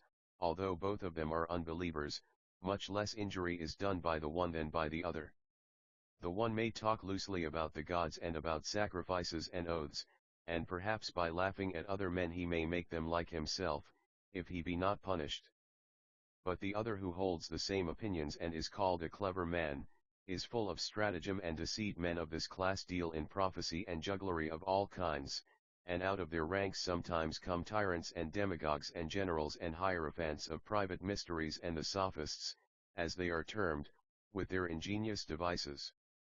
There are many kinds of unbelievers, but 2 only for whom legislation is required, one the hypocritical sort, whose crime is deserving of death many times over, while the other needs only bonds and admonition. In like manner also the notion that the gods take no thought of men produces 2 other sorts of crimes, and the notion that they may be propitiated produces 2 more. Assuming these divisions, let those who have been made what they are only from want of understanding, and not from malice or an evil nature, be placed by the judge in the house of reformation, and ordered to suffer imprisonment during a period of not less than 5 years. And in the meantime let them have no intercourse with the other citizens, except with members of the nocturnal council, and with them let them converse with a view to the improvement of their soul's health. And when the time of their imprisonment has expired, if any of them be of sound mind let him be restored to sane company, but if not, and if he be condemned a second time, let him be punished with death. As to that class of monstrous natures who not only believe that there are no gods, or that they are negligent, or to be propitiated, but in contempt of mankind conjure the souls of the living and say that they can conjure the dead and promise to charm the gods with sacrifices and prayers, and will utterly overthrow individuals and whole houses and states for the sake of money, let him who is guilty of any of these things be condemned by the court to be bound according to law in the prison which is in the center of the land, and let no freeman ever approach him, but let him receive the rations of food appointed by the guardians of the law from the hands of the public slaves, and when he is dead let him be cast beyond the borders unburied, and if any freeman assist in burying him, let him pay the penalty of impiety to anyone who is willing to bring a suit against him. But if he leaves behind him children who are fit to be citizens, let the guardians of orphans take care of them, just as they would of any other orphans, from the day on which their father is convicted. In all these cases there should be one law, which will make men in general less liable to transgress in word or deed, and less foolish, because they will not be allowed to practice religious rites contrary to law. And let this be the simple form of the law: no man shall have sacred rites in a private house. When he would sacrifice, let him go to the temples and hand over his offerings to the priests and priestesses, who see to the sanctity of such things, and let him pray himself, and let anyone who pleases join with him in prayer. The reason of this is as follows: gods and temples are not easily instituted, and to establish them rightly is the work of a mighty intellect.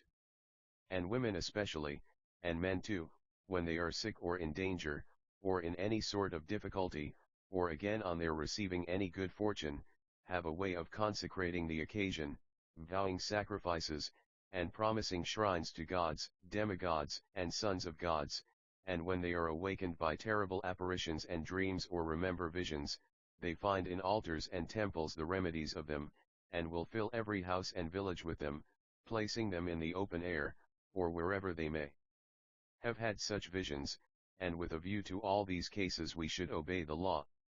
The law has also regard to the impious, and would not have them fancy that by the secret performance of these actions, by raising temples and by building altars in private houses, they can propitiate the gods secretly with sacrifices and prayers, while they are really multiplying their crimes infinitely, bringing guilt from heaven upon themselves, and also upon those who permit them, and who are better men than they are, and the consequence is that the whole state reaps the fruit of their impiety, which, in a certain sense, is deserved.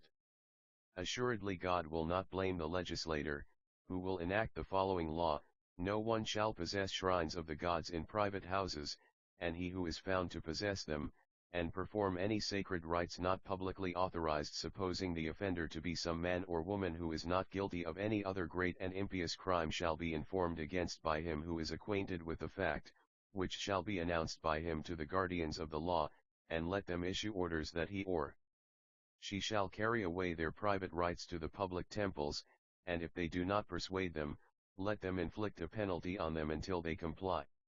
And if a person be proven guilty of impiety, not merely from childish levity, but such as grown-up men may be guilty of, whether he have sacrificed publicly or privately to any gods, let him be punished with death, for his sacrifice is impure. Whether the deed has been done in earnest, or only from childish levity, let the guardians of the law determine, before they bring the matter into court and prosecute the offender for impiety. Book 11. Athenian. In the next place, dealings between man and man require to be suitably regulated. The principle of them is very simple: thou shalt not, if thou canst help, touch that which is mine, or remove the least thing which belongs to me without my consent, and may I be of a sound mind, and do to others as I would that they should do to me. First, let us speak of treasure trove. May I never pray the gods to find a hidden treasure, which another has laid up for himself and his family, he not being one of my ancestors, nor lift, if I should find such a treasure. And may I never have any dealings with those who are called diviners, and who in any way or manner counsel me to take up the deposit entrusted to the earth, for I should not gain so much in the increase of my possessions, if I take up the prize, as I should grow in justice and virtue of soul, if I abstain, and this will be a better possession to me than the other in a better part of myself, for the possession of justice in the soul is preferable to the possession of wealth. And of many things it is well said, move not the immovables, and this may be regarded as one of them. And we shall do well to believe the common tradition which says, that such deeds prevent a man from having a family.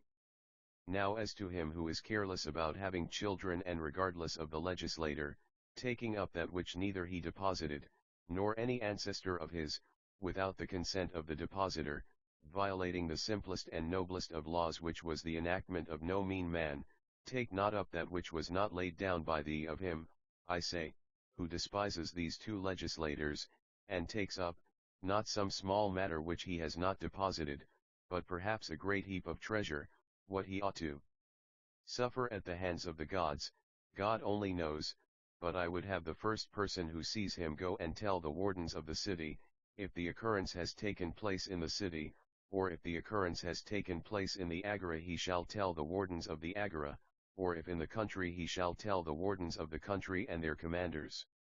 When information has been received the city shall send to Delphi, and, whatever the god answers about the money and the remover of the money, that the city shall do in obedience to the oracle, the informer, if he be a freeman, shall have the honor of doing rightly, and he who informs not, the dishonor of doing wrongly, and if he be a slave who gives information, let him be freed, as he ought to be, by the state, which shall give his master the price of him, but if he do not inform he shall be punished with death. Next in order shall follow a similar law, which shall apply equally to matters great and small. If a man happens to leave behind him some part of his property, whether intentionally or unintentionally, let him who may come upon the left property suffer it to remain, reflecting that such things are under the protection of the goddess of ways, and are dedicated to her by the law. But if anyone defies the law, and takes the property home with him, let him, if the thing is of little worth, and the man who takes it a slave, be beaten with many stripes by him who meets him, being a person of not less than 30 years of age. Or if he be a freeman, in addition to being thought a mean person and a despiser of the laws, let him pay 10 times the value of the treasure which he has moved to the lever. And if someone accuses another of having anything which belongs to him, whether little or much, and the other admits that he has this thing, but denies that the property in dispute belongs to the other, if the property be registered with the magistrates according to law, the claimant shall summon the possessor, who shall bring it before the magistrates, and when it is brought into court, if it be registered in the public registers, to which of the litigants it belonged, let him take it and go his way. Or if the property be registered as belonging to someone who is not present, whoever will offer sufficient surety on behalf of the absent person that he will give it up to him, shall take it away as the representative of the other. But if the property which is deposited be not registered with the magistrates, let it remain until the time of trial with 3 of the eldest of the magistrates, and if it be an animal which is deposited, then he who loses the suit shall pay the magistrates for its keep, and they shall determine the cause within 3 days. Anyone who is of sound mind may arrest his own slave, and do with him whatever he will of such things as are lawful, and he may arrest the runaway slave of any of his friends or kindred with a view to his safekeeping. And if anyone takes away him who is being carried off as a slave, intending to liberate him, he who is carrying him off shall let him go, but he who takes him away shall give 3 sufficient sureties, and if he give them, and not without giving them, he may take him away, but if he take him away after any other manner he shall be deemed guilty of violence, and being convicted shall pay as a penalty double the amount of the damages claimed to him who has been deprived of the slave. Any man may also carry off a freedman, if he do not pay respect or sufficient respect to him who freed him. Now the respect shall be, that the freedman go 3 times in the month to the hearth of the person who freed him, and offer to do whatever he ought, so far as he can, and he shall agree to make such a marriage as his former master approves. He shall not be permitted to have more property than he who gave him liberty, and what more he has shall belong to his master.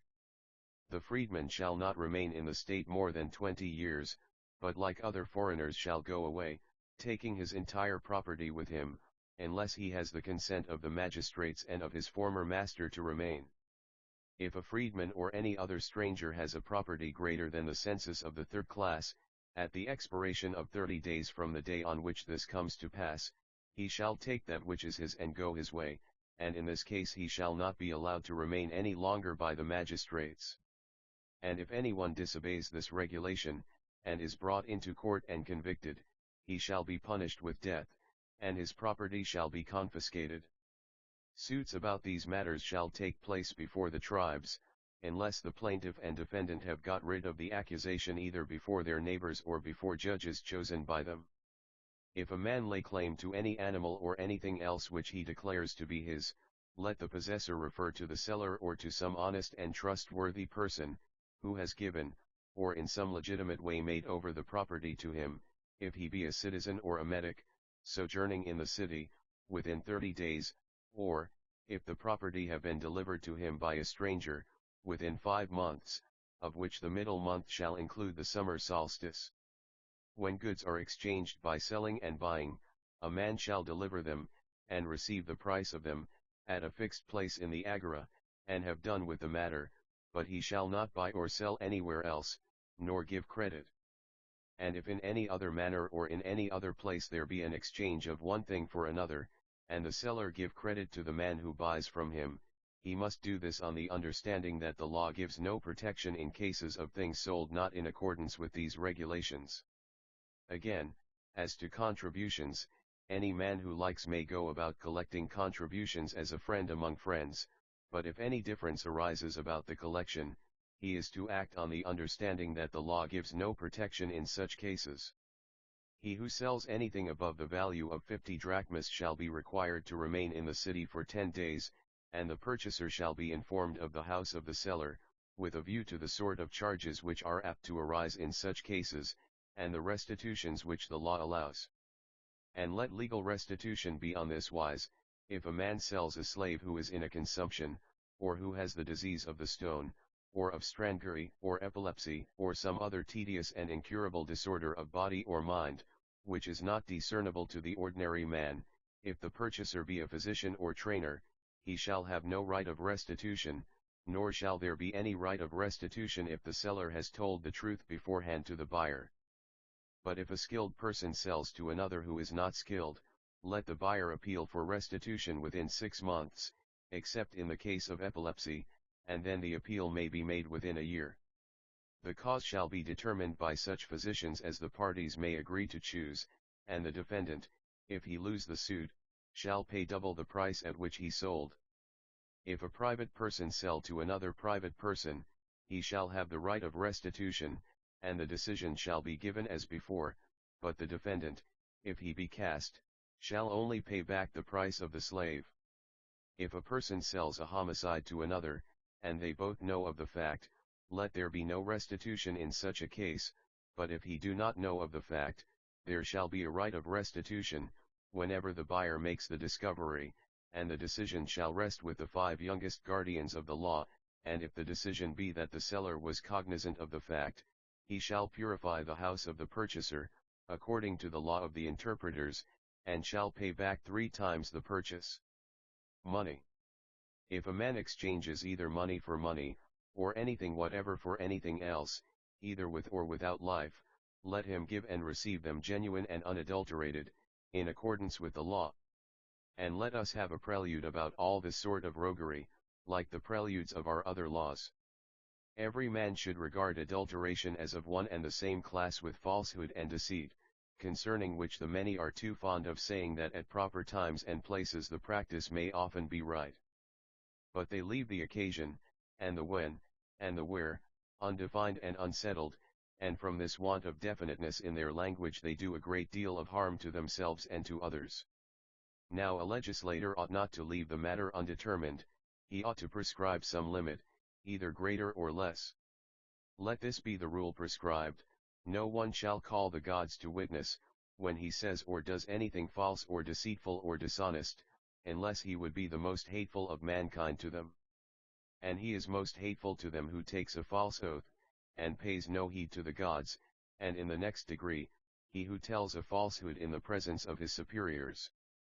Now better men are the superiors of worse men, and in general elders are the superiors of the young, wherefore also parents are the superiors of their offspring, and men of women and children, and rulers of their subjects, for all men ought to reverence anyone who is in any position of authority, and especially those who are in state offices.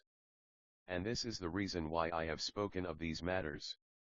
For everyone who is guilty of adulteration in the agora tells a falsehood, and deceives, and when he invokes the gods, according to the customs and cautions of the wardens of the agora, he does but swear without any respect for God or man.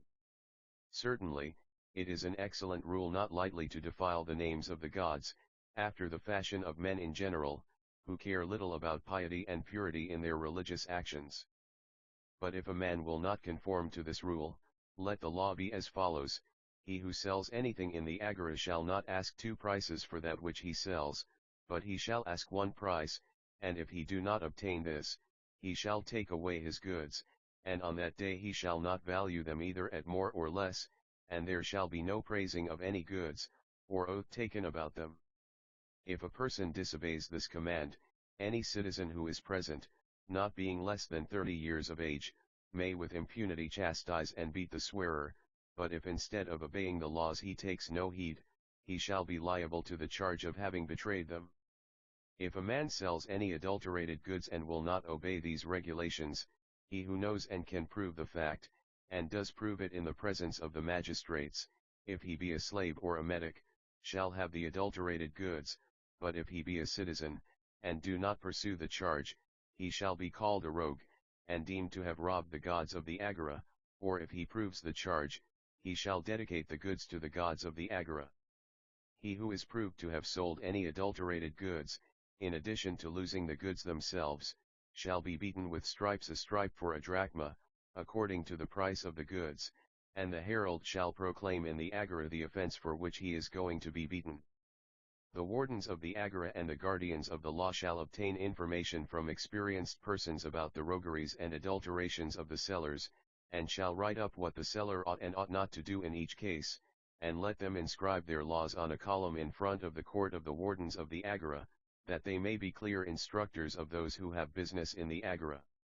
Enough has been said in what has preceded about the wardens of the city, and if anything seems to be wanting, let them communicate with the guardians of the law, and write down the omission, and place on a column in the court of the wardens of the city the primary and secondary regulations which are laid down for them about their office.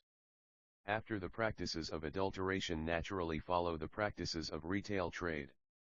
Concerning these, we will first of all give a word of counsel and reason, and the law shall come afterwards. Retail trade in a city is not by nature intended to do any harm, but quite the contrary, for is not he a benefactor who reduces the inequalities and incommensurabilities of goods to equality and common measure? And this is what the power of money accomplishes, and the merchant may be said to be appointed for this purpose. The hireling and the tavern keeper, and many other occupations, some of them more and others less seemly, all alike have this object: they seek to satisfy our needs and equalize our possessions. Let us then endeavor to see what has brought retail trade into ill odor, and wherein lies the dishonor and unseemliness of it, in order that if not entirely, we may yet partially, cure the evil by legislation. To effect this is no easy matter, and requires a great deal of virtue. Cleinias, what do you mean? Athenian, dear Cleinias, the class of men is small. They must have been rarely gifted by nature, and trained by education, who, when assailed by wants and desires, are able to hold out and observe moderation, and when they might make a great deal of money are sober in their wishes, and prefer a moderate to a large gain. But the mass of mankind are the very opposite: their desires are unbounded, and when they might gain in moderation they prefer gains without limit, wherefore all that relates to retail trade, and merchandise, and the keeping of taverns, is denounced and numbered among dishonorable things. For if what I trust may never be and will not be, we were to compel, if I may venture to say a ridiculous thing, the best men everywhere to keep taverns for a time, or carry on retail trade, or do anything of that sort, or if, in consequence of some fate or necessity, the best women were compelled to follow similar callings, then we should know how agreeable and pleasant all these things are, and if all such occupations were managed on insurupt principles, they would be honored as we honor a mother or a nurse. But now that a man goes to desert places and builds houses which can only be reached by long journeys, for the sake of retail trade, and receives strangers who are in need at the welcome resting place, and gives them peace and calm when they are tossed by the storm, or cool shade in the heat, and then instead of behaving to them as friends, and showing the duties of hospitality to his guests, treats them as enemies and captives who are at his mercy, and will not release them until they have paid the most unjust, abominable, and extortionate ransom. These are the sort of practices, and foul evils they are, which cast a reproach upon the succor of adversity. And the legislator ought always to be devising a remedy for evils of this nature. There is an ancient saying, which is also a true one: to fight against two opponents is a difficult thing, as is seen in diseases and in many other cases. And in this case also the war is against two enemies, wealth and poverty, one of whom corrupts the soul of man with luxury, while the other drives him by pain into utter shamelessness. What remedy can a city of sense find against this disease? In the first place, they must have as few retail traders as possible, and in the second place, they must assign the occupation to that class of men whose corruption will be the least injury to the state, and in the third place, they must devise some way whereby the followers of these occupations themselves will not readily fall into habits of unbridled shamelessness and meanness.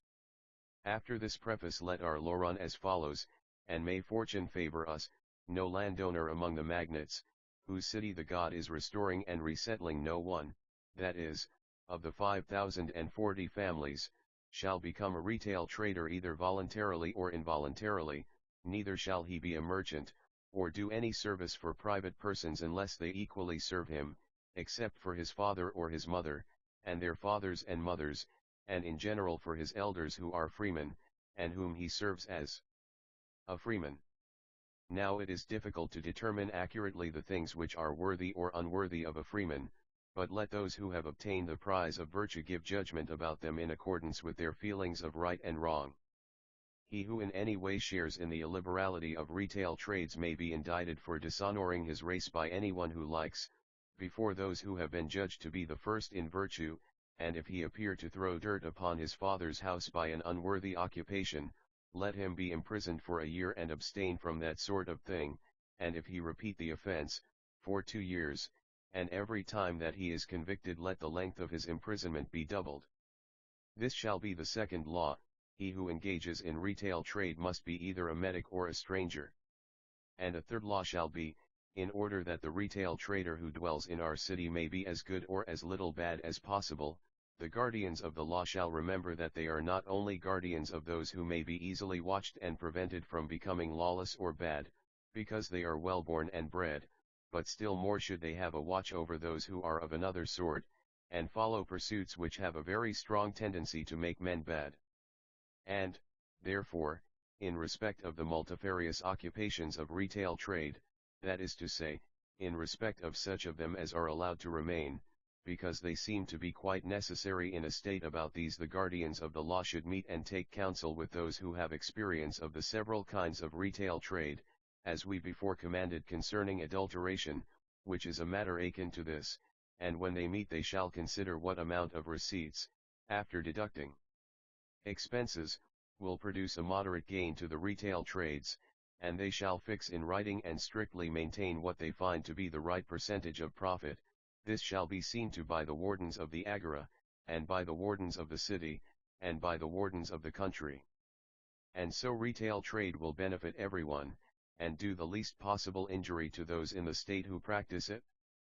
When a man makes an agreement which he does not fulfill, unless the agreement be of a nature which the law or a vote of the assembly does not allow, or which he has made under the influence of some unjust compulsion, or which he is prevented from fulfilling against his will by some unexpected chance, the other party may go to law with him in the courts of the tribes, for not having completed his agreement, if the parties are not able previously to come to terms before arbiters or before their neighbors. The class of craftsmen who have furnished human life with the arts is dedicated to Hephaestus and Athene, and there is a class of craftsmen who preserve the works of all craftsmen by arts of defense, the votaries of Ares and Athene, to which divinities they too are rightly dedicated. All these continue through life serving the country and the people, some of them are leaders in battle, others make for hire implements and works, and they ought not to deceive in such matters, out of respect to the gods who are their ancestors. If any craftsman through indolence omit to execute his work in a given time, not reverencing the God who gives him the means of life, but considering, foolish fellow, that he is his own God and will let him off easily, in the first place, he shall suffer at the hands of the God, and in the second place, the law shall follow in a similar spirit. He shall owe to him who contracted with him the price of the works which he has failed in performing, and he shall begin again and execute them gratis in the given time. When a man undertakes a work, the law gives him the same advice which was given to the seller, that he should not attempt to raise the price, but simply ask the value. This the law enjoins also on the contractor, for the craftsman assuredly knows the value of his work. Wherefore, in free states the man of art ought not to attempt to impose upon private individuals by the help of his art, which is by nature a true thing, and he who is wronged in a matter of this sort, shall have a right of action against the party who has wronged him. And if anyone lets out work to a craftsman, and does not pay him duly according to the lawful agreement, disregarding Zeus the guardian of the city and Athene, who are the partners of the state, and overthrows the foundations of society for the sake of a little gain, in his case let the law and the gods maintain the common bonds of the state. And let him who, having already received the work in exchange, does not pay the price in the time agreed, pay double the price, and if a year has elapsed, although interest is not to be taken on loans, yet for every drachma which he owes to the contractor let him pay a monthly interest of an obol. Suits about these matters are to be decided by the courts of the tribes, and by the way, since we have mentioned craftsmen at all, we must not forget that other craft of war, in which generals and tacticians are the craftsmen, who undertake voluntarily or involuntarily the work of our safety, as other craftsmen undertake other public works. If they execute their work well, the law will never tire of praising him who gives them those honors which are the just rewards of the soldier. But if anyone, having already received the benefit of any noble service in war, does not make the due return of honor, the law will blame him. Let this then be the law, having an ingredient of praise, not compelling but advising the great body of the citizens to honor the brave men who are the saviors of the whole state, whether by their courage or by their military skill they should honor them. I say, in the second place, for the first and highest tribute of respect is to be given to those who are able above other men to honor the words of good legislators.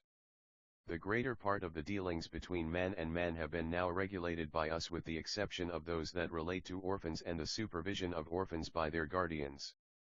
These follow next in order, and must be regulated in some way. But to arrive at them we must begin with the testamentary wishes of the dying and the case of those who may have happened to die intestate. When I said, Kleinios, that we must regulate them, I had in my mind the difficulty and perplexity in which all such matters are involved. You cannot leave them unregulated, for individuals would make regulations at variance with one another, and repugnant to the laws and habits of the living and to their own previous habits, if a person were simply allowed to make any will which he pleased, and this were to take effect in whatever state he may have been at the end of his life, for most of us lose our senses in a manner, and feel crushed when we think that we are about to die. Kleinios, what do you mean, stranger? Athenian, O Kleinios, a man when he is about to die is an intractable creature, and is apt to use language which causes a great deal of anxiety and trouble to the legislator. Kleinios, in what way? Athenian, he wants to have the entire control of all his property, and will use angry words. Kleinios, such as what? Athenian, O ye gods, he will say, how monstrous that I am not allowed to give, or not to give, my own to whom I will less to him who has been bad to me, and more to him who has been good to me, and whose badness and goodness have been tested by me in time of sickness or in old age and in every other sort of fortune. Kleinios, well, stranger, and may he not very fairly say so?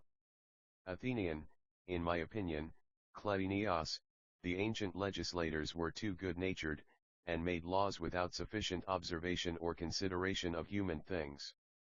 Cleinias, what do you mean? Athenian, I mean, my friend, that they were afraid of the testator's reproaches, and so they passed a law to the effect that a man should be allowed to dispose of his property in all respects as he liked, but you and I, if I am not mistaken, will have something better to say to our departing citizens. Cleinias, what?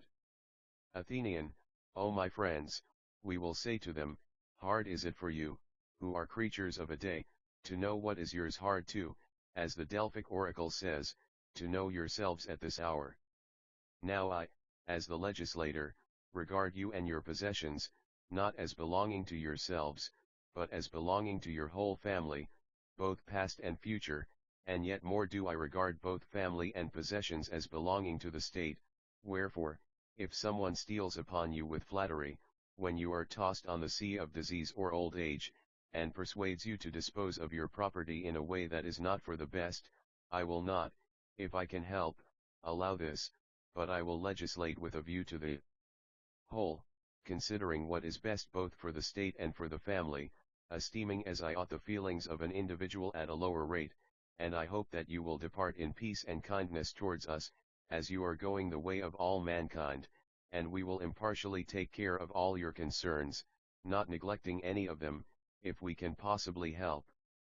Let this be our prelude and consolation to the living and dying, Cleinias, and let the law be as follows: he who makes a disposition in a testament, if he be the father of a family, shall first of all inscribe as his heir any one of his sons whom he may think fit, and if he gives any of his children to be adopted by another citizen, let the adoption be inscribed.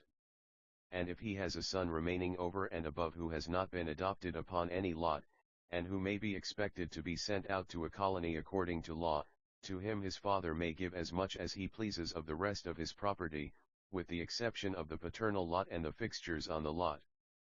And if there are other sons, let him distribute among them what there is more than the lot in such portions as he pleases. And if one of the sons has already a house of his own, he shall not give him of the money, nor shall he give money to a daughter who has been betrothed, but if she is not betrothed he may give her money.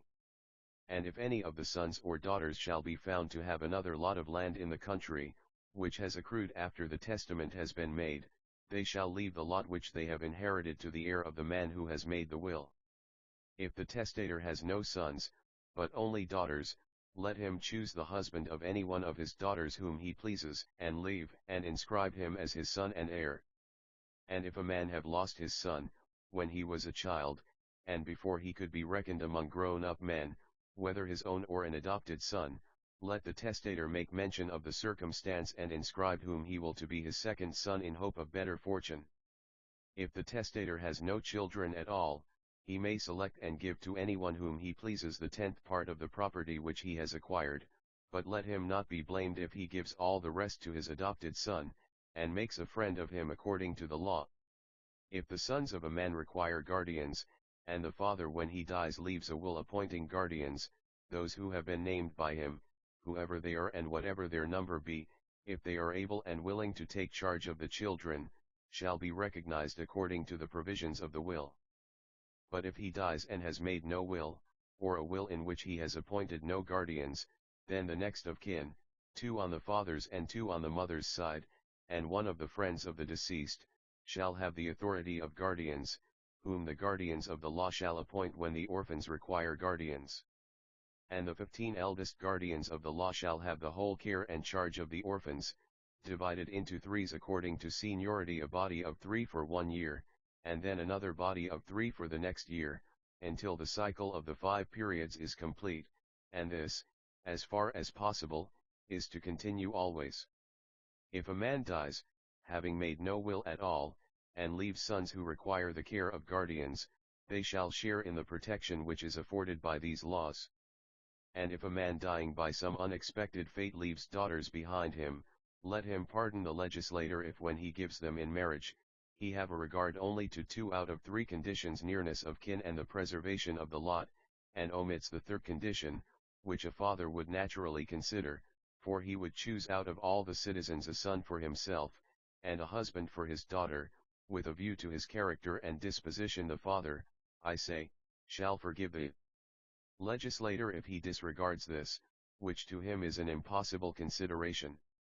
Let the law about these matters where practicable be as follows: if a man dies without making a will, and leaves behind him daughters, let his brother, being the son of the same father or of the same mother, having no lot, marry the daughter and have the lot of the dead man.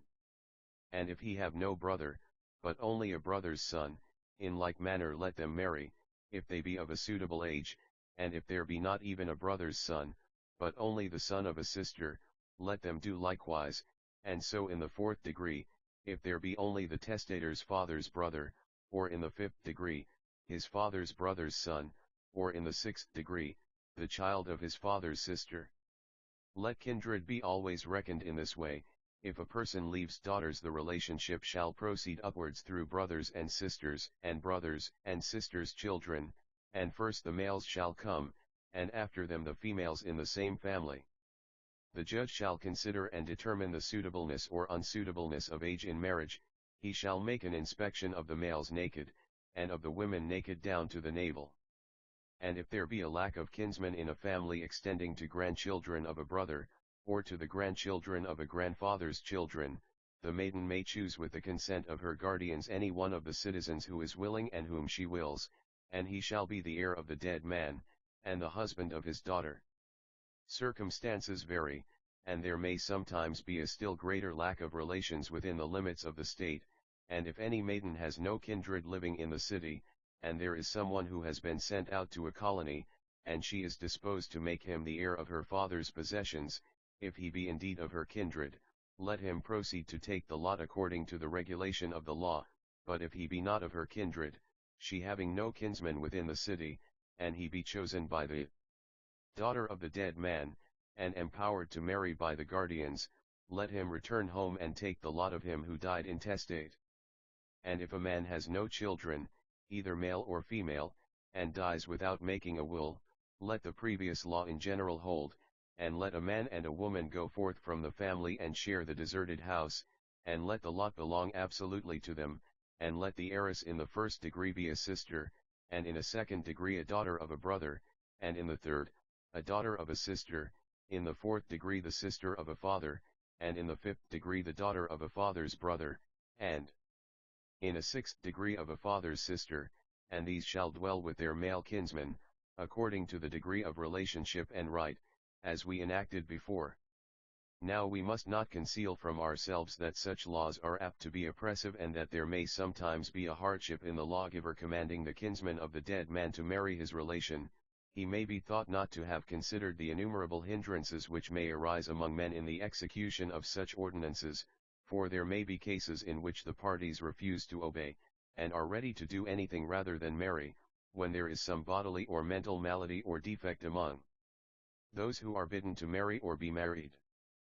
Persons may fancy that the legislator never thought of this, but they are mistaken.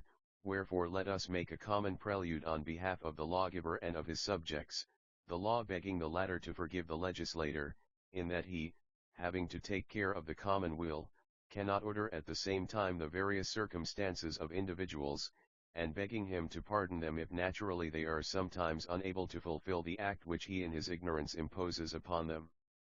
Kleinios, and how, stranger, can we act most fairly under the circumstances? Athenian, there must be arbiters chosen to deal with such laws and the subjects of them. Kleinios, what do you mean? Athenian, I mean to say, that a case may occur in which the nephew, having a rich father, will be unwilling to marry the daughter of his uncle. He will have a feeling of pride, and he will wish to look higher. And there are cases in which the legislator will be imposing upon him the greatest calamity, and he will be compelled to disobey the law, if he is required, for example, to take a wife who is mad, or has some other terrible malady of soul or body, such as makes life intolerable to the sufferer. Then let what we are saying concerning these cases be embodied in a law. If anyone finds fault with the established laws respecting testaments, both as to other matters and especially in what relates to marriage, and asserts that the legislator, if he were alive and present, would not compel him to obey, that is to say, would not compel those who are by our law required to marry or be given in marriage, to do either, and some kinsman or guardian dispute this, the reply is that the legislator left 15 of the guardians of the law to be arbiters and fathers of orphans, male or female, and to them let the disputants have recourse, and by their aid determine any matters of the kind, admitting their decision to be final. But if anyone thinks that too great power is thus given to the guardians of the law, let him bring his adversaries into the court of the select judges, and there have the points in dispute determined. And he who loses the cause shall have censure and blame from the legislator, which, by a man of sense, is felt to be a penalty far heavier than a great loss of money. Thus will orphan children have a second birth. After their first birth we spoke of their nurture and education, and after their second birth, when they have lost their parents, we ought to take measures that the misfortune of orphanhood may be as little sad to them as possible. In the first place, we say that the guardians of the law are lawgivers and fathers to them, not inferior to their natural fathers. Moreover, they shall take charge of them year by year as of their own kindred, and we have given both to them and to the children's own guardians as suitable admonition concerning the nurture of orphans. And we seem to have spoken opportunely in our former discourse, when we said that the souls of the dead have the power after death of taking an interest in human affairs, about which there are many tales and traditions, long indeed, but true, and seeing that they are so many and so ancient, we must believe them, and we must also believe the lawgivers, who tell us that these things are true, if they are not to be regarded as utter fools. But if these things are really so, in the first place men should have a fear of the gods above, who regard the loneliness of the orphans, and in the second place of the souls of the departed, who by nature incline to take an especial care of their own children, and are friendly to those who honor, and unfriendly to those who dishonor them. Men should also fear the souls of the living who are aged and high in honor, wherever a city is well ordered and prosperous, their descendants cherish them, and so live happily. Old persons are quick to see and hear all that relates to them, and are propitious to those who are just in the fulfillment of such duties, and they punish those who wrong the orphan and the desolate, considering that they are the greatest and most sacred of trusts. To all which matters the guardian and magistrate ought to apply his mind, if he has any, and take heed of the nurture and education of the orphans, seeking in every possible way to do them good, for he is making a contribution 26 to his own good and that of his children. He who obeys the tale which precedes the law, and does no wrong to an orphan, will never experience the wrath of the legislator. But he who is disobedient, and wrongs anyone who is bereft of father or mother, shall pay twice the penalty which he would have paid if he had wronged one whose parents had been alive. As touching other legislation concerning guardians in their relation to orphans, or concerning magistrates and their superintendence of the guardians, if they did not possess examples of the manner in which children of freemen would be brought up in the bringing up of their own children, and of the care of their property in the care of their own, or if they had not just laws fairly stated about these very things, there would have been reason in making laws for them, under the idea that they were a peculiar class, and we might distinguish and make separate rules for the life of those who are orphans and of those who are not orphans. But as the case stands, the condition of orphans with us is not different from the case of those who have a father, though in regard to honor and dishonor, and the attention given to them, the two are not usually placed upon a level. Wherefore, touching the legislation about orphans, the law speaks in serious accents, both of persuasion and threatening, and such a threat as the following will be by no means out of place: he who is the guardian of an orphan of either sex, and he among the guardians of the law to whom the superintendence of this guardian has been assigned, shall love the unfortunate orphan as though he were his own child, and he shall be as careful and diligent in the management of his possessions as he would be if they were his own, or even more careful and diligent. Let everyone who has the care of an orphan observe this law.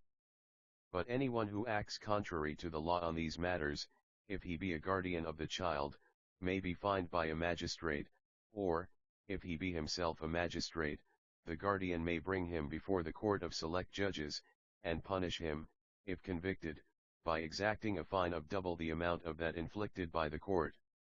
And if a guardian appears to the relations of the orphan, or to any other citizen, to act negligently or dishonestly, let them bring him before the same court, and whatever damages are given against him, let him pay fourfold, and let half belong to the orphan and half to him who procured the conviction.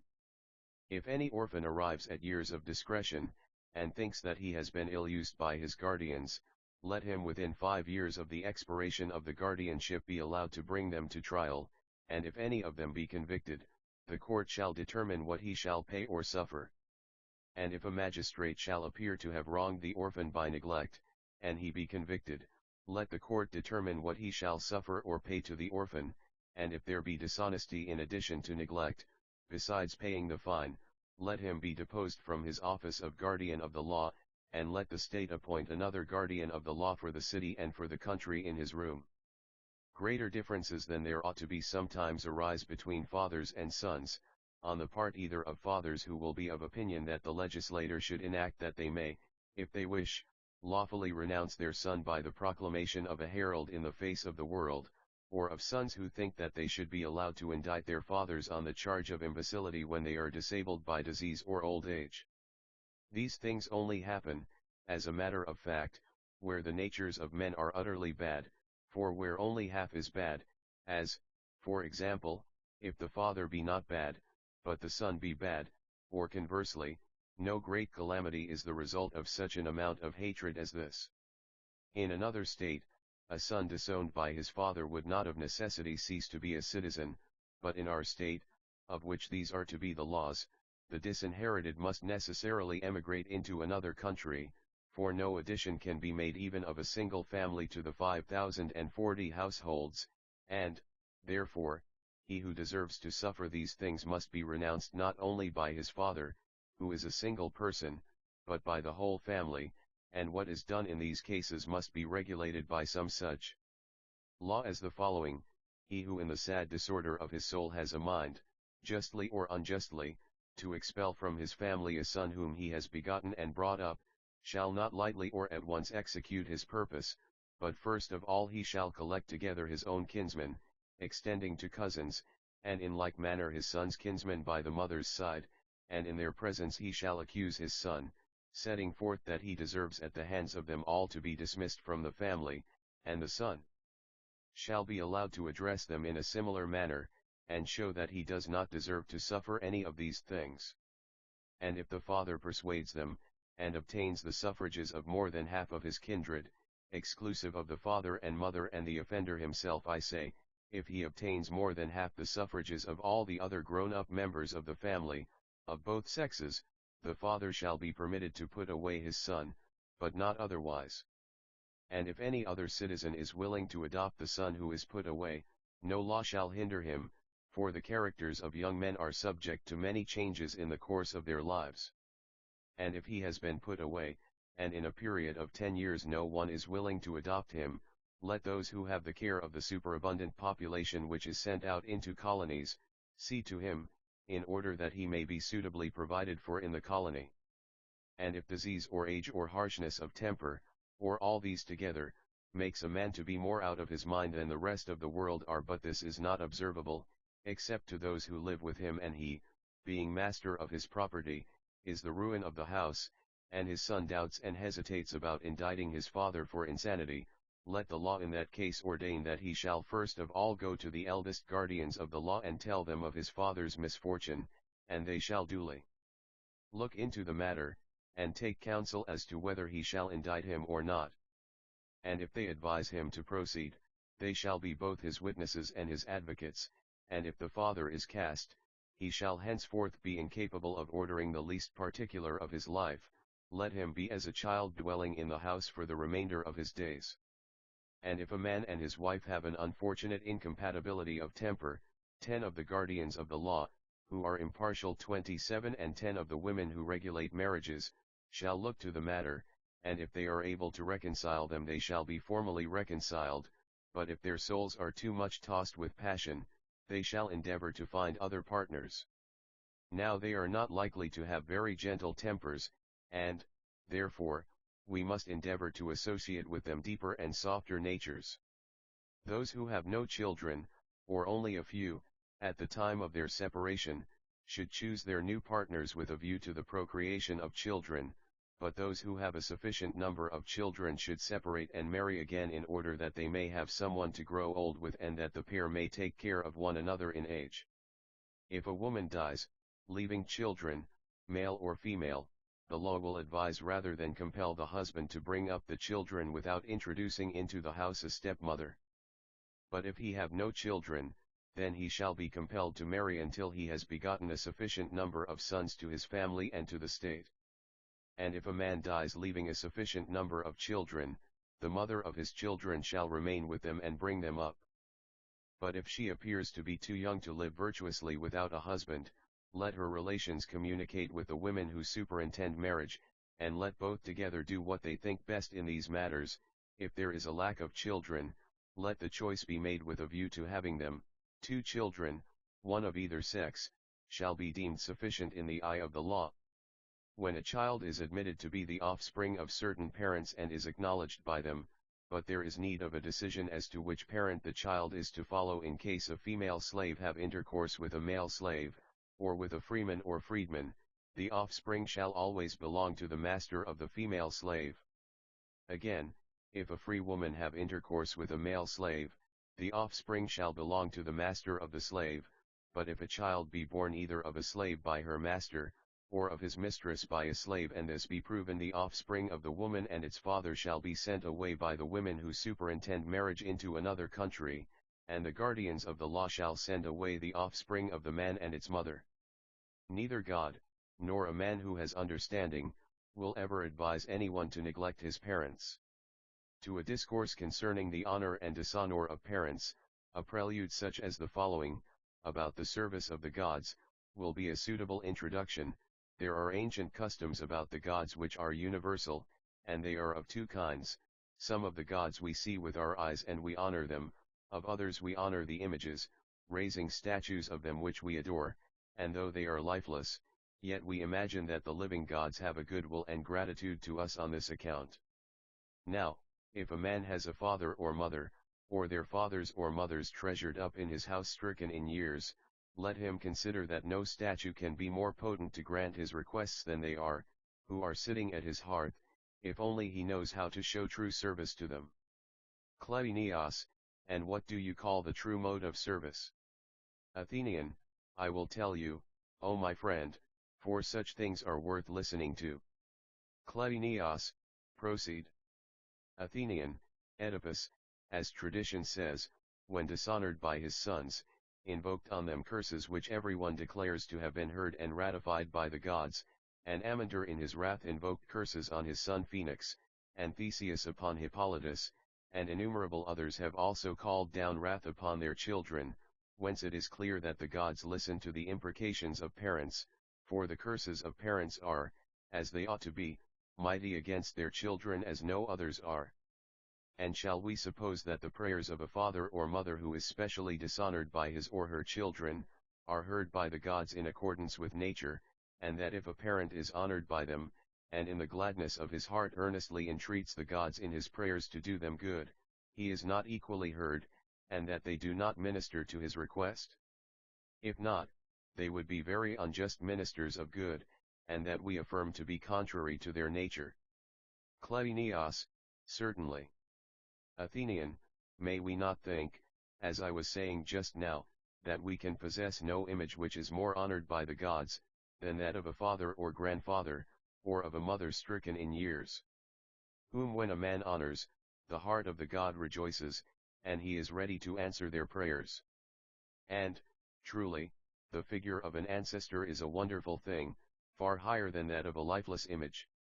For the living, when they are honored by us, join in our prayers, and when they are dishonored, they utter imprecations against us, but lifeless objects do neither. And therefore, if a man makes a right use of his father and grandfather and other aged relations, he will have images which above all others will win him the favor of the gods. Kleinios, excellent. Athenian, every man of any understanding fears and respects the prayers of parents, knowing well that many times and to many persons they have been accomplished. Now these things being thus ordered by nature, good men think it a blessing from heaven if their parents live to old age and reach the utmost limit of human life, or if taken away before their time they are deeply regretted by them, but to bad men parents are always a cause of terror.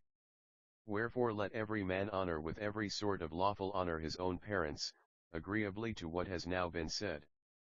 But if this prelude be an unmeaning sound in the ears of anyone, let the law follow, which may be rightly imposed in these terms: if anyone in the city be not sufficiently careful of his parents, and do not regard and gratify in every respect their wishes more than those of his sons and of his other offspring or of himself, let him who experiences this sort of treatment either come himself, or send someone to inform the 3 eldest guardians of the law, and 3 of the women who have the care of marriages, and let them look to the matter and punish youthful evildoers with stripes and bonds if they are under 30 years of age, that is to say, if they be men, or if they be women, let them undergo the same punishment up to 40 years of age. But if, when they are still more advanced in years, they continue the same neglect of their parents, and do any hurt to any of them, let them be brought before a court in which every single one of the eldest citizens shall be the judges, and if the offender be convicted, let the court determine what he ought to pay or suffer, and any penalty may be imposed on him which a man can pay or suffer. If the person who has been wronged be unable to inform the magistrates, let any freeman who hears of his case inform, and if he do not, he shall be deemed base, and shall be liable to have a suit for damage brought against him by anyone who likes. And if a slave inform, he shall receive freedom, and if he be the slave of the injurer or injured party, he shall be set free by the magistrates, or if he belong to any other citizen, the public shall pay a price on his behalf to the owner, and let the magistrates take heed that no one wrongs him out of revenge, because he has given information. Cases in which one man injures another by poisons, and which prove fatal, have been already discussed. 28. But about other cases in which a person intentionally and of malice harms another with meats, or drinks, or ointments, nothing has as yet been determined. For there are 2 kinds of poisons used among men, which cannot clearly be distinguished. There is the kind just now explicitly mentioned, which injures bodies by the use of other bodies according to a natural law. There is also another kind which persuades the more daring class that they can do injury by sorceries, and incantations, and magic knots, as they are termed, and makes others believe that they above all persons are injured by the powers of the magician. Now it is not easy to know the nature of all these things, nor if a man do know can he readily persuade others to believe him.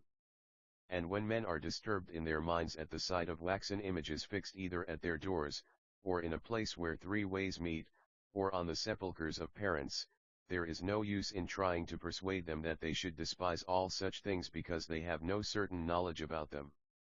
But we must have a law in 2 parts, concerning poisoning, in whichever of the 2 ways the attempt is made, and we must entreat, and exhort, and advise men not to have recourse to such practices, by which they scare the multitude out of their wits, as if they were children, compelling the legislator and the judge to heal the fears which the sorcerer arouses, and to tell them in the first place, that he who attempts to poison or enchant others knows not what he is doing, either as regards the body, unless he has a knowledge of medicine, or as regards his enchantments, unless he happens to be a prophet or diviner. Let the law, then, run as follows about poisoning or witchcraft: he who employs poison to do any injury, not fatal, to a man himself, or to his servants, or any injury, whether fatal or not, to his cattle or his bees, if he be a physician, and be convicted of poisoning, shall be punished with death, or if he be a private person, the court shall determine what he is to pay or suffer. But he who seems to be the sort of man who injures others by magic knots, or enchantments, or incantations, or any of the like practices, if he be a prophet or diviner, let him die, and if, not being a prophet, he be convicted of witchcraft, as in the previous case, let the court fix what he ought to pay or suffer. When a man does another any injury by theft or violence, for the greater injury let him pay greater damages to the injured man, and less for the smaller injury, but in all cases, whatever the injury may have been, as much as will compensate the loss. And besides the compensation of the wrong, let a man pay a further penalty for the chastisement of his offense. He who has done the wrong instigated by the folly of another 29 through the lightheartedness of youth or the like, shall pay a lighter penalty, but he who has injured another through his own folly, when overcome by pleasure or pain, in cowardly fear, or lust, or envy, or implacable anger, shall endure a heavier punishment. Not that he is punished because he did wrong, for that which is done can never be undone, but in order that in future times, he, and those who see him corrected, may utterly hate injustice, or at any rate abate much of their evil doing. Having an eye to all these things, the law, like a good archer, should aim at the right measure of punishment, and in all cases at the deserved punishment. In the attainment of this the judge shall be a fellow worker with the legislator, whenever the law leaves to him to determine what the offender shall suffer or pay, and the legislator, like a painter, shall give a rough sketch of the cases in which the law is to be applied. This is what we must do, Megillus and Cleinias, in the best and fairest manner that we can, saying what the punishments are to be of all actions of theft and violence, and giving laws of such a kind as the gods and sons of gods would have us give. If a man is mad he shall not be at large in the city, but his relations shall keep him at home in any way which they can, or if not, let them pay a penalty. He who is of the highest class shall pay a penalty of 100 drachmas, whether he be a slave or a freeman whom he neglects, and he of the second class shall pay 4/5 of a mina, and he of the third class 3/5, and he of the fourth class 2/5.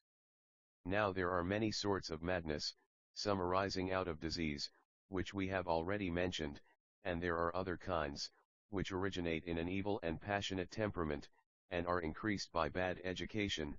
Out of a slight quarrel this class of madmen will often raise a storm of abuse against one another, and nothing of that sort ought to be allowed to occur in a well-ordered state. Let this, then, be the law about abuse, which shall relate to all cases. No one shall speak evil of another, and when a man disputes with another he shall teach and learn of the disputant and the company, but he shall abstain from evil speaking, for out of the imprecations which men utter against one another, and the feminine habit of casting aspersions on one another, and using foul names, out of words light as air, in very deed the greatest enmities and hatreds spring up.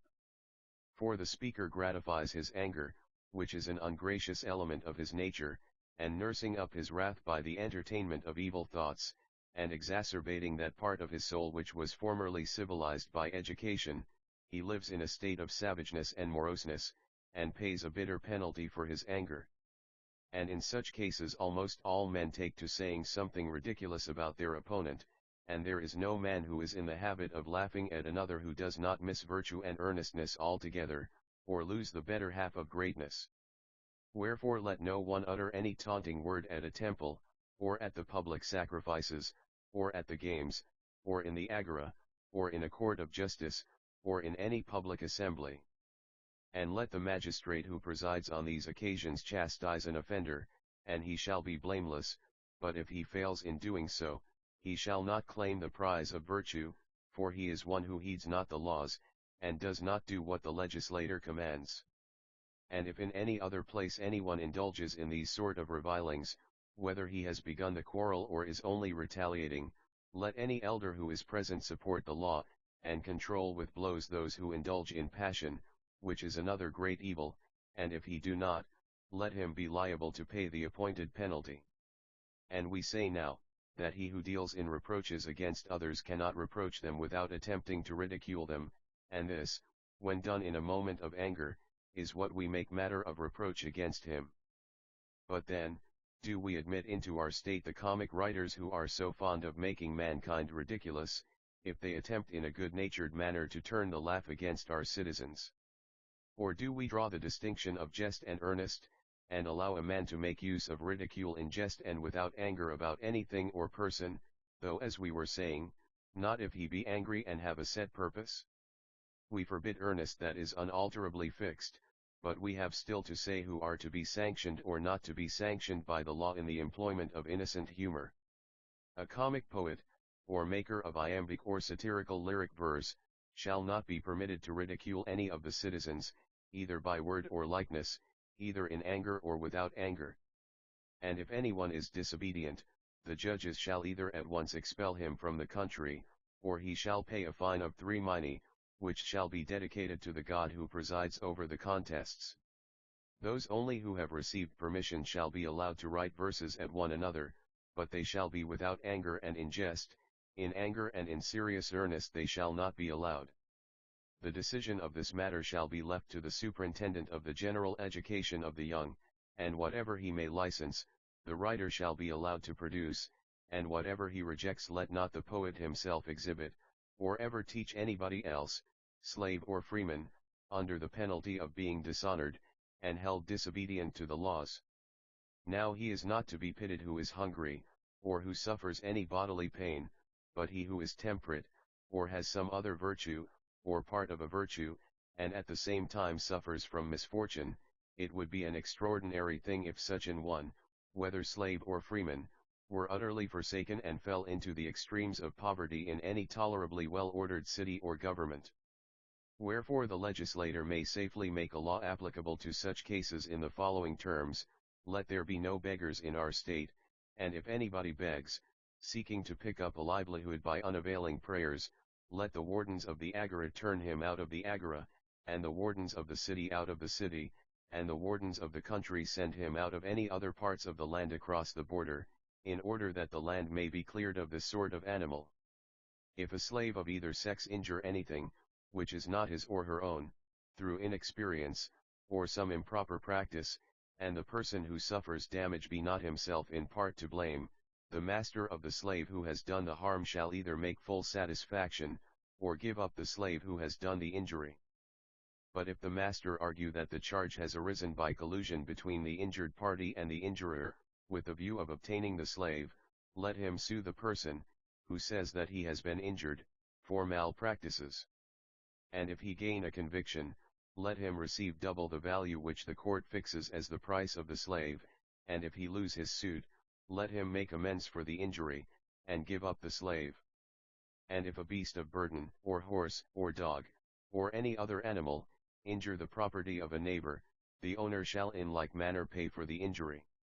If any man refuses to be a witness, he who wants him shall summon him, and he who is summoned shall come to the trial, and if he knows and is willing to bear witness, let him bear witness, but if he says he does not know, let him swear by the 3 divinities Zeus, and Apollo, and Themis, that he does not, and have no more to do with the cause. And he who is summoned to give witness and does not answer to his summoner, shall be liable for the harm which ensues according to law. And if a person calls up as a witness anyone who is acting as a judge, let him give his witness, but he shall not afterwards vote in the cause. A free woman may give her witness and plead, if she be more than 40 years of age, and may bring an action if she have no husband, but if her husband be alive she shall only be allowed to bear witness. A slave of either sex and a child shall be allowed to give evidence and to plead, but only in cases of murder, and they must produce sufficient sureties that they will certainly remain until the trial, in case they should be charged with false witness. And either of the parties in a cause may bring an accusation of perjury against witnesses, touching their evidence in whole or in part, if he asserts that such evidence has been given, but the accusation must be brought previous to the final decision of the cause. The magistrates shall preserve the accusations of false witness, and have them kept under the seal of both parties, and produce them on the day when the trial for false witness takes place.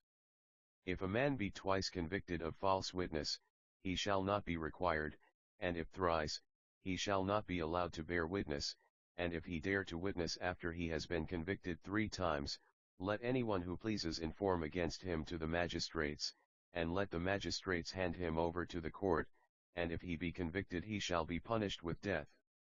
And in any case in which the evidence is rightly found to be false, and yet to have given the victory to him who wins the suit, and more than half the witnesses are condemned, the decision which was gained by these means shall be rescinded, and there shall be a discussion and a decision as to whether the suit was determined by that false evidence or not, and in whichever way the decision may be given, the previous suit shall be determined accordingly.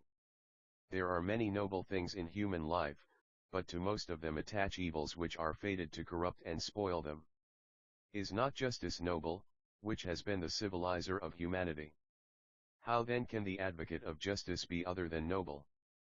And yet upon this profession which is presented to us under the fair name of art has come an evil reputation. Point 30. In the first place, we are told that by ingenious pleas and the help of an advocate the law enables a man to win a particular cause, whether just or unjust, and that both the art, and the power of speech which is thereby imparted, are at the service of him who is willing to pay for them. Now in our state this so-called art, whether really an art or only an experience and practice destitute of any art, ought if possible never to come into existence, or if existing among us should listen to the request of the legislator and go away into another land, and not speak contrary to justice. If the offenders obey we say no more, but for those who disobey, the voice of the law is as follows: if anyone thinks that he will pervert the power of justice in the minds of the judges, and unseasonably litigate or advocate, let anyone who likes indict him for malpractices of law and dishonest advocacy, and let him be judged in the court of select judges, and if he be convicted, let the court determine whether he may be supposed to act from a love of money or from contentiousness.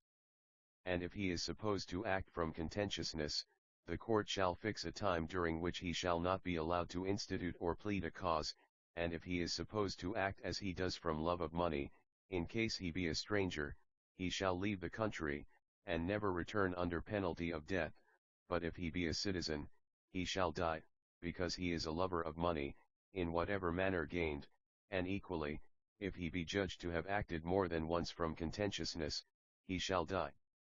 Book 12. Athenian, if a herald or an ambassador carry a false message from our city to any other, or bring back a false message from the city to which he is sent, or be proved to have brought back, whether from friends or enemies, in his capacity of herald or ambassador, what they have never said, let him be indicted for having violated, contrary to the law, the commands and duties imposed upon him by Hermes and Zeus, and let there be a penalty fixed, which he shall suffer or pay if he be convicted. Theft is a mean, and robbery a shameless thing, and none of the sons of Zeus delight in fraud and violence, or ever practiced either. Wherefore let no one be deluded by poets or mythologers into a mistaken belief of such things, nor let him suppose, when he thieves or is guilty of violence, that he is doing nothing base, but only what the gods themselves do. For such tales are untrue and improbable, and he who steals or robs contrary to the law, is never either a god or the son of a god. Of this the legislator ought to be better informed than all the poets put together. Happy is he, and may he be forever happy, who is persuaded and listens to our words, but he who disobeys shall have to contend against the following law: if a man steal anything belonging to the public, whether that which he steals be much or little, he shall have the same punishment. For he who steals a little steals with the same wish as he who steals much, but with less power, and he who takes up a greater amount, not having deposited it, is wholly unjust. Wherefore the law is not disposed to inflict a less penalty on the one than on the other because his theft is less, but on the ground that the thief may possibly be in one case still curable, and may in another case be incurable. If any one convict in a court of law a stranger or a slave of a theft of public property, let the court determine what punishment he shall suffer, or what penalty he shall pay, bearing in mind that he is probably not incurable. But the citizen who has been brought up as our citizens will have been, if he be found guilty of robbing his country by fraud or violence, whether he be caught in the act or not, shall be punished with death, for he is incurable. 31. Now for expeditions of war much consideration and many laws are required. The great principle of all is that no one of either sex should be without a commander, nor should the mind of anyone be accustomed to do anything, either in jest or earnest, of his own motion, but in war and in peace he should look to and follow his leader, even in the least things being under his guidance. For example, he should stand or move, or exercise, or wash, or take his meals, or get up in the night to keep guard, and deliver messages when he is bidden, and in the hour of danger he should not pursue and not retreat except by order of his superior, and in a word, not teach the soul or accustom her to know or understand how to do anything apart from others. Of all soldiers the life should be always and in all things as far as possible in common and together. There neither is nor ever will be a higher, or better, or more scientific principle than this for the attainment of salvation and victory in war. And we ought in time of peace from youth upwards to practice this habit of commanding others, and of being commanded by others. Anarchy should have no place in the life of man or of the beasts who are subject to man. I may add that all dances ought to be performed with a view to military excellence, and agility and ease should be cultivated for the same object, and also endurance of the want of meats and drinks, and of winter cold and summer heat, and of hard couches, and, above all, care should be taken not to destroy the peculiar qualities of the head and the feet by surrounding them with extraneous coverings, and so hindering their natural growth of hair and solace. For these are the extremities, and of all the parts of the body, whether they are preserved or not is of the greatest consequence. The one is the servant of the whole body, and the other the master, in whom all the ruling senses are by nature set. Let the young man imagine that he hears in what has preceded the praises of the military life. The law shall be as follows: he shall serve in war who is on the roll or appointed to some special service, and if anyone is absent from cowardice, and without the leave of the generals, he shall be indicted before the military commanders for failure of service when the army comes home, and the soldiers shall be his judges. The heavy armed, and the cavalry, and the other arms of the service shall form separate courts, and they shall bring the heavy armed before the heavy armed, and the horsemen before the horsemen, and the others in like manner before their peers, and he who is found guilty shall never be allowed to compete for any prize of valor, or indict another for not serving on an expedition, or be an accuser at all in any military matters. Moreover, the court shall further determine what punishment he shall suffer, or what penalty he shall pay. When the suits for failure of service are completed, the leaders of the several kinds of troops shall again hold an assembly, and they shall adjudge the prizes of valor, and he who likes searching for judgment in his own branch of the service, saying nothing about any former expedition, nor producing any proof or witnesses to confirm his statement, but speaking only of the present occasion. The crown of victory shall be an olive wreath which the victor shall offer up at the temple of any war god whom he likes, adding an inscription for a testimony to last during life, that such an one has received the first, the second, or the third prize. If anyone goes on an expedition, and returns home before the appointed time, when the generals have not withdrawn the army, he shall be indicted for desertion before the same persons who took cognizance of failure of service, and if he be found guilty, the same punishment shall be inflicted on him. Now every man who is engaged in any suit ought to be very careful of bringing false witness against anyone, either intentionally or unintentionally, if he can help, for justice is truly said to be an honorable maiden, and falsehood is naturally repugnant to honor and justice. A witness ought to be very careful not to sin against justice, as for example in what relates to the throwing away of arms he must distinguish the throwing them away when necessary, and not make that a reproach, or bring an action against some innocent person on that account. To make the distinction may be difficult, but still the law must attempt to define the different kinds in some way. Let me endeavor to explain my meaning by an ancient tale. If Patroclus had been brought to the tent still alive but without his arms, and this has happened to innumerable persons, the original arms, which the poet says were presented to Peleus by the gods as a nuptial gift when he married Thetis, remaining in the hands of Hector, then the base spirits of that day might have reproached the son of Menœtius with having cast away his arms. Again, there is the case of those who have been thrown down precipices and lost their arms, and of those who at sea, and in stormy places, have been suddenly overwhelmed by floods of water, and there are numberless things of this kind which one might adduce by way of extenuation, and with the view of justifying a misfortune which is easily misrepresented. We must, therefore, endeavor to divide to the best of our power the greater and more serious evil from the lesser. And a distinction may be drawn in the use of terms of reproach.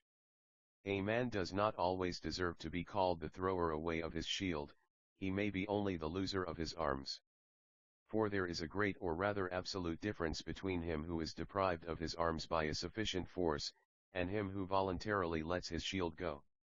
Let the law then be as follows: if a person having arms is overtaken by the enemy and does not turn round and defend himself, but lets them go voluntarily or throws them away, choosing a base life and a swift escape rather than a courageous and noble and blessed death. In such a case of the throwing away of arms, let justice be done, but the judge need take no note of the case just now mentioned, for the bad man ought always to be punished, in the hope that he may be improved, but not the unfortunate, for there is no advantage in that. And what shall be the punishment suited to him who has thrown away his weapons of defense? Tradition says that Ceneus, the Thessalian, was changed by a god from a woman into a man, but the converse miracle cannot now be wrought, or no punishment would be more proper than that the man who throws away his shield should be changed into a woman. This however is impossible, and therefore let us make a law as nearly like this as we can, that he who loves his life too well shall be in no danger for the remainder of his days, but shall live forever under the stigma of cowardice. And let the law be in the following terms: when a man is found guilty of disgracefully throwing away his arms in war, no general or military officer shall allow him to serve as a soldier, or give him any place at all in the ranks of soldiers, and the officer who gives the coward any place, shall suffer a penalty which the public examiner shall exact of him, and if he be of the highest class, he shall pay 1,000 drachmae, or if he be of the second class, 5 minae, or if he be of the third, 3 minae, or if he be of the fourth class, 1 mina. And he who is found guilty of cowardice, shall not only be dismissed from manly dangers, which is a disgrace appropriate to his nature, but he shall pay 1,000 drachmae, if he be of the highest class, and 5 minae if he be of the second class, and 3 if he be of the third class, and a mina, like the preceding, if he be of the fourth class. What regulations will be proper about examiners, seeing that some of our magistrates are elected by lot, and for a year, and some for a longer time and from selected persons? Of such magistrates, who will be a sufficient censor or examiner, if any of them, weighed down by the pressure of office or his own inability to support the dignity of his office, be guilty of any crooked practice? It is by no means easy to find a magistrate who excels other magistrates in virtue, but still we must endeavor to discover some censor or examiner who is more than man. For the truth is, that there are many elements of dissolution in a state, as there are also in a ship, or in an animal. They all have their cords, and girders, and sinews, one nature diffused in many places, and called by many names, and the office of examiner is a most important element in the preservation and dissolution of states. For if the examiners are better than the magistrates, and their duty is fulfilled justly and without blame, then the whole state and country flourishes and is happy. But if the examination of the magistrates is carried on in a wrong way, then, by the relaxation of that justice which is the uniting principle of all constitutions, every power in the state is rent asunder from every other. They no longer incline in the same direction, but fill the city with faction, and make many cities out of one, and soon bring all to destruction. Wherefore the examiners ought to be admirable in every sort of virtue. Let us invent a mode of creating them, which shall be as follows: every year, after the summer solstice, the whole city shall meet in the common precincts of Helios and Apollo, and shall present to the god 3 men out of their own number in the manner following.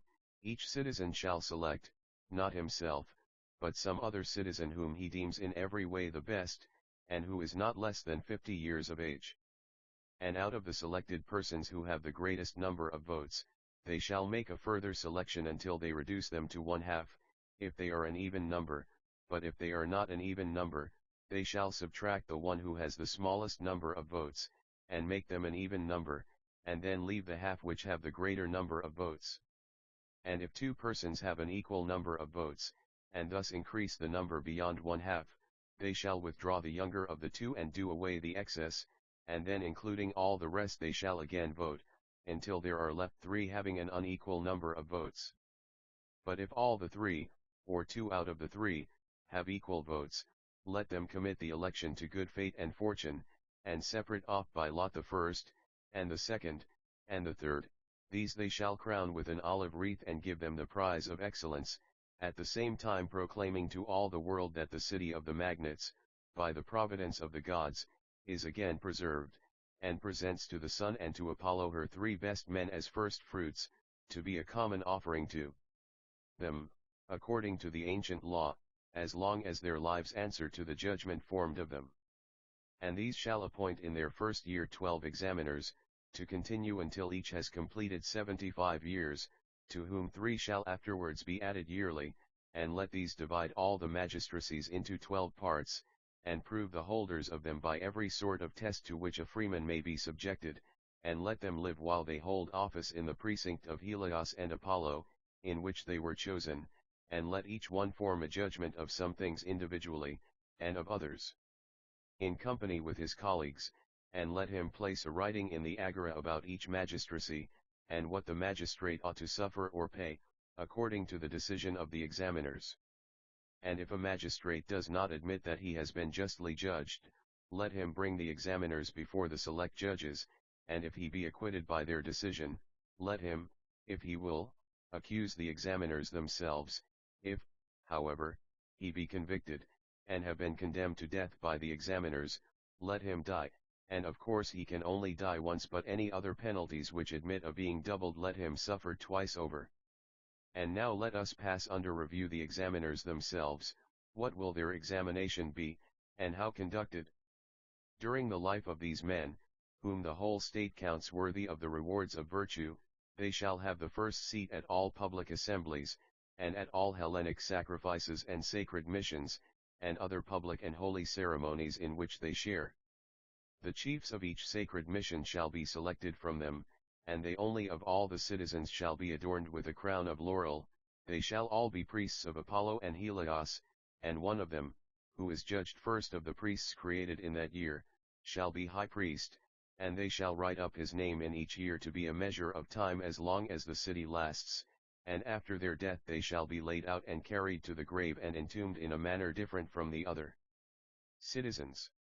They shall be decked in a robe all of white, and there shall be no crying or lamentation over them, but a chorus of 15 maidens, and another of boys, shall stand around a bier on either side, hymning the praises of the departed priests in alternate responses, declaring their blessedness in song all day long.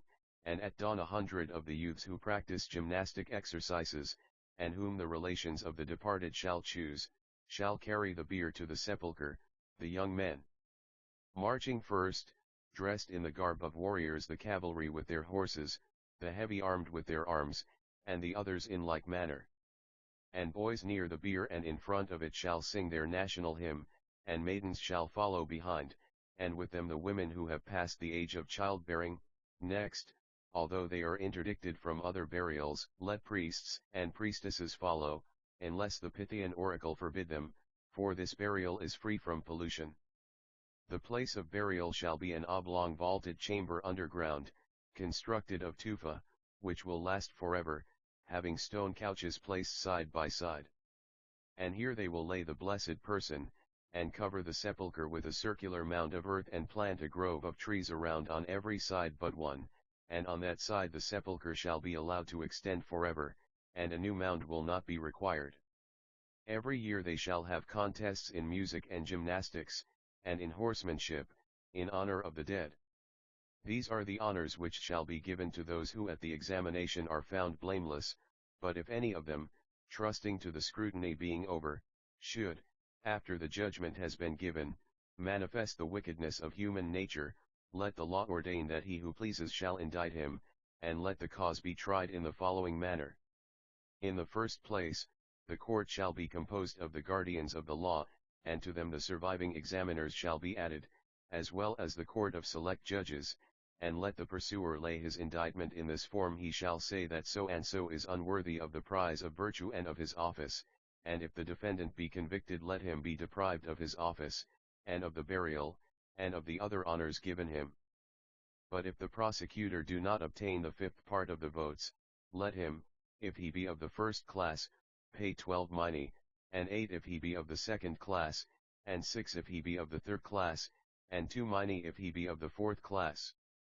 The so-called decision of Rhadamanthus is worthy of all admiration.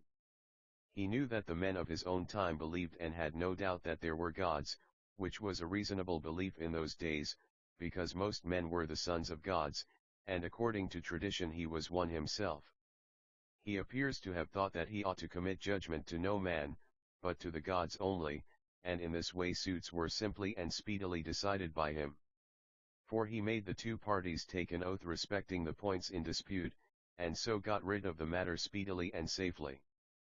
But now that a certain portion of mankind do not believe at all in the existence of the gods, and others imagine that they have no care of us, and the opinion of most men, and of the worst men, is that in return for a small sacrifice and a few flattering words they will be their accomplices in purloining large sums and save them from many terrible punishments, the way of Rhadamanthus is no longer suited to the needs of justice, for as the opinions of men about the gods are changed, the laws should also be changed in the granting of suits. A rational legislation ought to do away with the oaths of the parties on either side. He who obtains leave to bring an action should write down the charges, but should not add an oath, and the defendant in like manner should give his denial to the magistrates in writing, and not swear, for it is a dreadful thing to know, when many lawsuits are going on in a state, that almost half the people who meet one another quite unconcernedly at the public meals and in other companies and relations of private life are perjured.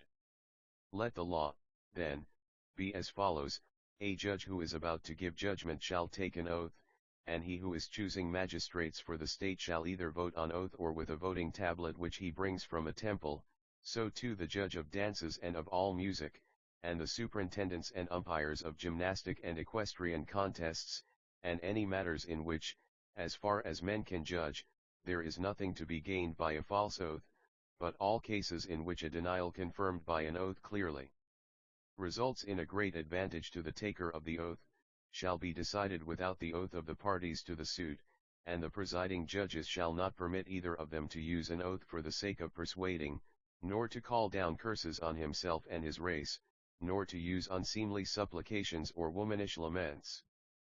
But they shall ever be teaching and learning what is just in auspicious words, and he who does otherwise shall be supposed to speak beside the point, and the judges shall again bring him back to the question at issue. On the other hand, strangers in their dealings with strangers shall as at present have power to give and receive oaths, for they will not often grow old in the city or leave a fry of young ones like themselves to be the sons and heirs of the land. As to the initiation of private suits, let the manner of deciding causes between all citizens be the same as in cases in which any freeman is disobedient to the state in minor matters, of which the penalty is not stripes, imprisonment, or death. But as regards attendance at choruses or processions or other shows, and as regards public services, whether the celebration of sacrifice in peace, or the payment of contributions in war, in all these cases, first comes the necessity of providing a remedy for the loss, and by those who will not obey, there shall be security given to the officers whom the city and the law empower to exact the sum due, and if they forfeit their security, let the goods which they have pledged be sold and the money given to the city. But if they ought to pay a larger sum, the several magistrates shall impose upon the disobedient a suitable penalty, and bring them before the court, until they are willing to do what they are ordered. Now a state which makes money from the cultivation of the soil only, and has no foreign trade, must consider what it will do about the emigration of its own people to other countries, and the reception of strangers from elsewhere. About these matters the legislator has to consider, and he will begin by trying to persuade men as far as he can. The intercourse of cities with one another is apt to create a confusion of manners. Strangers are always suggesting novelties to strangers. When states are well governed by good laws, the mixture causes the greatest possible injury, but seeing that most cities are the reverse of well ordered, the confusion which arises in them from the reception of strangers, and from the citizens themselves rushing off into other cities, when anyone either young or old desires to travel anywhere abroad at whatever time, is of no consequence.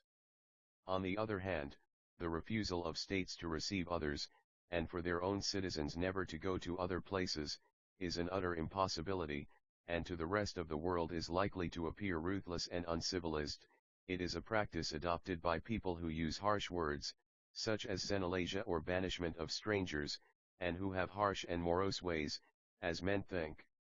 And to be thought or not to be thought well of by the rest of the world is no light matter, for the many are not so far wrong in their judgment of who are bad and who are good, as they are removed from the nature of virtue in themselves. Even bad men have a divine instinct which guesses rightly, and very many who are utterly depraved form correct notions and judgments of the differences between the good and bad. And the generality of cities are quite right in exhorting us to value a good reputation in the world, for there is no truth greater and more important than this, that he who is really good, I am speaking of the men who would be perfect, seeks for reputation with, but not without, the reality of goodness. And our Cretan colony ought also to acquire the fairest and noblest reputation for virtue from other men, and there is every reason to expect that, if the reality answers to the idea, she will be one of the few well-ordered cities which the sun and the other gods behold.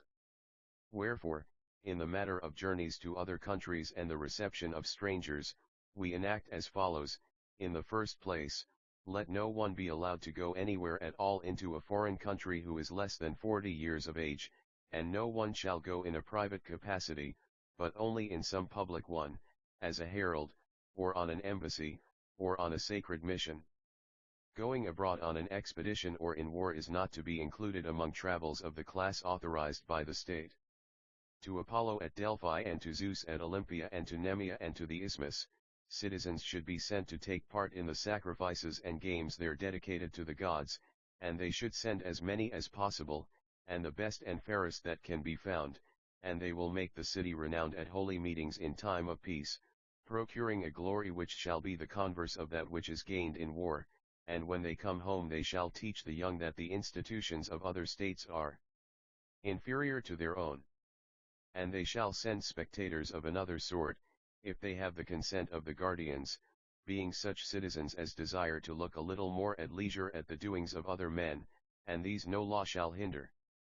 For a city which has no experience of good and bad men or intercourse with them, can never be thoroughly and perfectly civilized, nor, again, can the citizens of a city properly observe the laws by habit only, and without an intelligent understanding of them.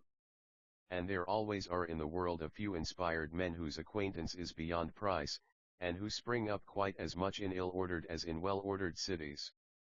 These are they whom the citizens of a well-ordered city should be ever seeking out, going forth over sea and over land to find him who is incorruptible, that he may establish more firmly institutions in his own state which are good already, and amend what is deficient, for without this examination and inquiry a city will never continue perfect any more than if the examination is ill conducted. Cleinias, how can we have an examination and also a good one? Athenian, in this way, in the first place, our spectator shall be of not less than 50 years of age, he must be a man of reputation, especially in war, if he is to exhibit to other cities a model of the guardians of the law, but when he is more than 60 years of age he shall no longer continue in his office of spectator. And when he has carried on his inspection during as many out of the 10 years of his office as he pleases, on his return home let him go to the assembly of those who review the laws. This shall be a mixed body of young and old men, who shall be required to meet daily between the hour of dawn and the rising of the sun. They shall consist, in the first place, of the priests who have obtained the rewards of virtue, and, in the second place, of guardians of the law, the 10 eldest being chosen. The general superintendent of education shall also be a member, as well as the last appointed as those who have been released from the office, and each of them shall take with him as his companion a young man, whomsoever he chooses, between the ages of 30 and 40. These shall be always holding conversation and discourse about the laws of their own city or about any specially good ones which they may hear to be existing elsewhere, also about kinds of knowledge which may appear to be of use and will throw light upon the examination, or of which the want will make the subject of laws dark and uncertain to them. Any knowledge of this sort which the elders approve, the younger men shall learn with all diligence, and if any one of those who have been invited appear to be unworthy, the whole assembly shall blame him who invited him. The rest of the city shall watch over those among the young men who distinguish themselves, having an eye upon them, and especially honoring them if they succeed, but dishonoring them above the rest if they turn out to be inferior. This is the assembly to which he who has visited the institutions of other men, on his return home shall straightway go, and if he have discovered anyone who has anything to say about the enactment of laws or education or nurture, or if he have himself made any observations, let him communicate his discoveries to the whole assembly. And if he be seen to have come home neither better nor worse, let him be praised at any rate for his enthusiasm, and if he be much better, let him be praised so much the more, and not only while he lives but after his death let the assembly honor him with fitting honors. But if on his return home he appear to have been corrupted, pretending to be wise when he is not, let him hold no communication with anyone, whether young or old, and if he will hearken to the rulers, then he shall be permitted to live as a private individual, but if he will not, let him die, if he be convicted in a court of law of interfering about education and the laws. And if he deserve to be indicted, and none of the magistrates indict him, let that be counted as a disgrace to them when the rewards of virtue are decided. Let such be the character of the person who goes abroad, and let him go abroad under these conditions. In the next place, the stranger who comes from abroad should be received in a friendly spirit. Now there are 4 kinds of strangers, of whom we must make some mention. The first is he who comes and stays throughout the summer. This class are like birds of passage, taking wing in pursuit of commerce, and flying over the sea to other cities.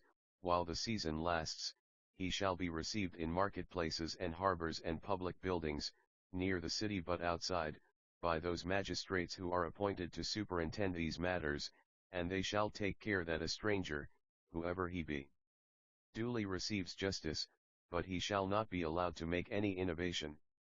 They shall hold the intercourse with him which is necessary, and this shall be as little as possible. The second kind is just a spectator who comes to see with his eyes and hear with his ears the festivals of the Muses.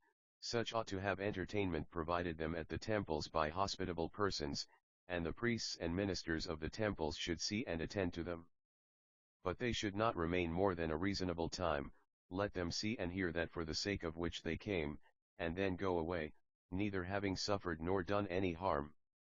The priests shall be their judges, if any of them receive or do any wrong up to the sum of 50 drachmae, but if any greater charge be brought, in such cases the suit shall come before the wardens of the agora. The third kind of stranger is he who comes on some public business from another land, and is to be received with public honors. He is to be received only by the generals and commanders of horse and foot, and the host by whom he is entertained, in conjunction with the prytons, shall have the sole charge of what concerns him. There is a fourth class of persons answering to our spectators, who come from another land to look at ours. In the first place, such visits will be rare, and the visitor should be at least 50 years of age. He may possibly be wanting to see something that is rich and rare in other states, or himself to show something in like manner to another city. Let such an one, then, go unbidden to the doors of the wise and rich, being one of them himself. Let him go, for example, to the house of the superintendent of education, confident that he is a fitting guest of such a host, or let him go to the house of some of those who have gained the prize of virtue and hold discourse with them, both learning from them, and also teaching them, and when he has seen and heard all, he shall depart, as a friend taking leave of friends, and be honored by them with gifts and suitable tributes of respect. These are the customs, according to which our city should receive all strangers of either sex who come from other countries, and should send forth her own citizens, showing respect to Zeus, the god of hospitality, not forbidding strangers at meals and sacrifices, as is the manner which prevails among the children of the Nile, nor driving them away by savage proclamations. When a man becomes surety, let him give the security in a distinct form, acknowledging the whole transaction in a written document, and in the presence of not less than 3 witnesses if the sum be under 1,000 drachmae, and of not less than 5 witnesses if the sum be above 1,000 drachmae. The agent of a dishonest or untrustworthy seller shall himself be responsible, both the agent and the principal shall be equally liable. If a person wishes to find anything in the house of another, he shall enter naked, or wearing only a short tunic and without a girdle, having first taken an oath by the customary gods that he expects to find it there. He shall then make his search, and the other shall throw open his house and allow him to search things both sealed and unsealed. And if a person will not allow the searcher to make his search, he who is prevented shall go to law with him, estimating the value of the goods after which he is searching, and if the other be convicted he shall pay twice the value of the article. If the master be absent from home, the dwellers in the house shall let him search the unsealed property, and on the sealed property the searcher shall set another seal, and shall appoint anyone whom he likes to guard them during 5 days, and if the master of the house be absent during a longer time, he shall take with him the wardens of the city, and so make his search, opening the sealed property as well as the unsealed, and then, together with the members of the family and the wardens of the city, he shall seal them up again as they were before. There shall be a limit of time in the case of disputed things, and he who has had possession of them during a certain time shall no longer be liable to be disturbed. As to houses and lands there can be no dispute in this state of ours, but if a man has any other possessions which he has used and openly shown in the city and in the agora and in the temples, and no one has put in a claim to them, and someone says that he was looking for them during this time, and the possessor is proved to have made no concealment, if they have continued for a year, the one having the goods and the other looking for them, the claim of the seeker shall not be allowed after the expiration of the year, or if he does not use or show the lost property in the market or in the city, but only in the country, and no one offers himself as the owner during 5 years, at the expiration of the 5 years the claim shall be barred forever after, or if he uses them in the city but within the house, then the appointed time of claiming the goods shall be 3 years, or 10 years if he has them in the country in private. And if he has them in another land, there shall be no limit of time or prescription, but whenever the owner finds them he may claim them. If anyone prevents another by force from being present at a trial, whether a principal party or his witnesses, if the person prevented be a slave, whether his own or belonging to another, the suit shall be incomplete and invalid, but if he who is prevented be a freeman, besides the suit being incomplete, the other who has prevented him shall be imprisoned for a year, and shall be prosecuted for kidnapping by anyone who pleases. And if anyone hinders by force a rival competitor in gymnastic or music, or any other sort of contest, from being present at the contest, let him who has a mind inform the presiding judges, and they shall liberate him who is desirous of competing, and if they are not able, and he who hinders the other from competing wins the prize, then they shall give the prize of victory to him who is prevented, and inscribe him as the conqueror in any temples which he pleases, and he who hinders the other shall not be permitted to make any offering or inscription having reference to that contest, and in any case he shall be liable for damages, whether he be defeated or whether he conquer. If anyone knowingly receives anything which has been stolen, he shall undergo the same punishment as the thief, and if a man receives an exile he shall be punished with death. Every man should regard the friend and enemy of the state as his own friend and enemy, and if anyone makes peace or war with another on his own account, and without the authority of the state, he, like the receiver of the exile, shall undergo the penalty of death.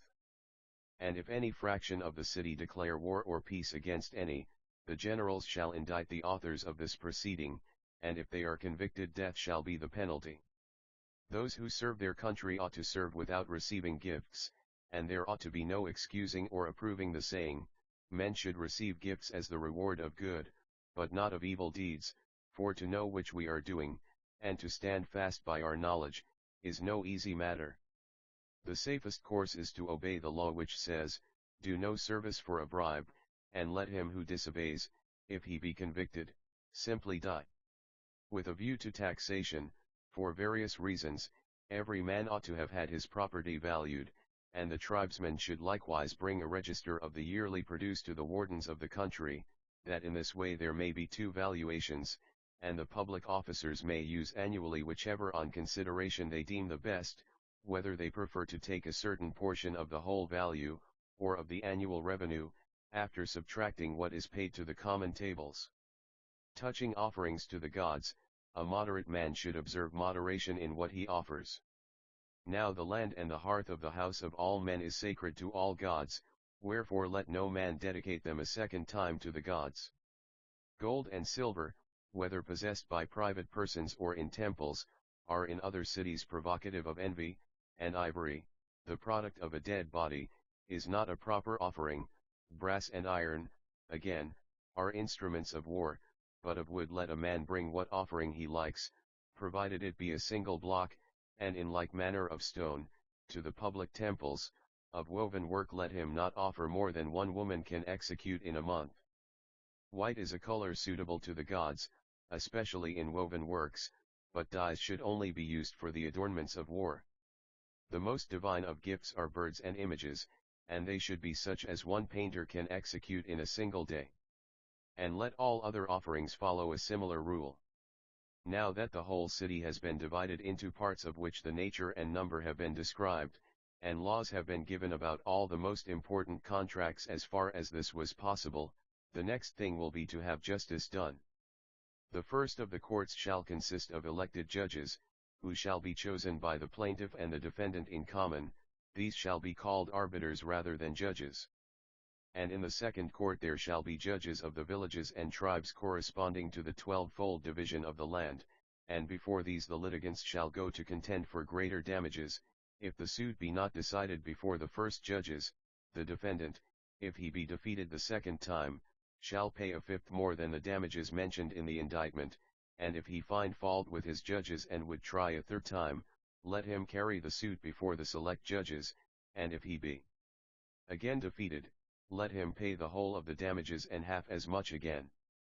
And the plaintiff, if when defeated before the first judges he persist in going on to the second, shall if he wins receive in addition to the damages a fifth part more, and if defeated he shall pay a like sum.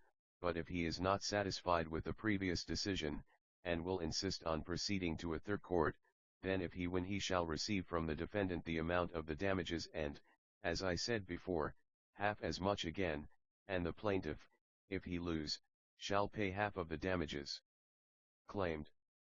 Now the assignment by lot of judges to courts and the completion of the number of them, and the appointment of servants to the different magistrates, and the times at which the several causes should be heard, and the votings and delays, and all the things that necessarily concern suits, and the order of causes, and the time in which answers have to be put in and parties are to appear, of these and other things akin to these we have indeed already spoken, but there is no harm in repeating what is right twice or thrice. All lesser and easier matters which the elder legislator has omitted may be supplied by the younger one.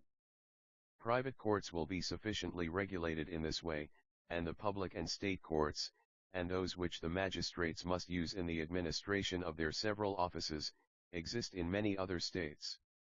Many very respectable institutions of this sort have been framed by good men, and from them the guardians of the law may by reflection derive what is necessary for the order of our new state, considering and correcting them, and bringing them to the test of experience, until every detail appears to be satisfactorily determined, and then putting the final seal upon them, and making them irreversible, they shall use them forever afterwards.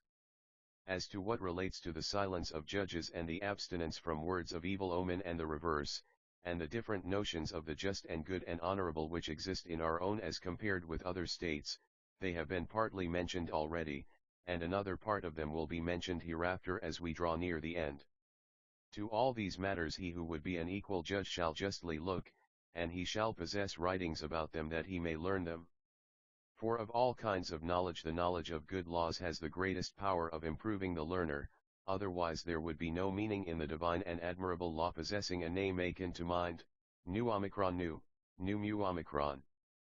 And of all other words, such as the praises and censures of individuals which occur in poetry and also in prose, whether written down or uttered in daily conversation, whether men dispute about them in the spirit of contention or weakly assent to them, as is often the case of all these, the one sure test is the writings of the legislator, which the righteous judge ought to have in his mind as the antidote of all other words, and thus make himself and the city stand upright, procuring for the good the continuance and increase of justice, and for the bad, on the other hand, a conversion from ignorance and intemperance, and in general from all unrighteousness, as far as their evil minds can be healed, but to those whose web of life is in reality finished, giving death, which is the only remedy for souls in their condition, as I may say truly again and again.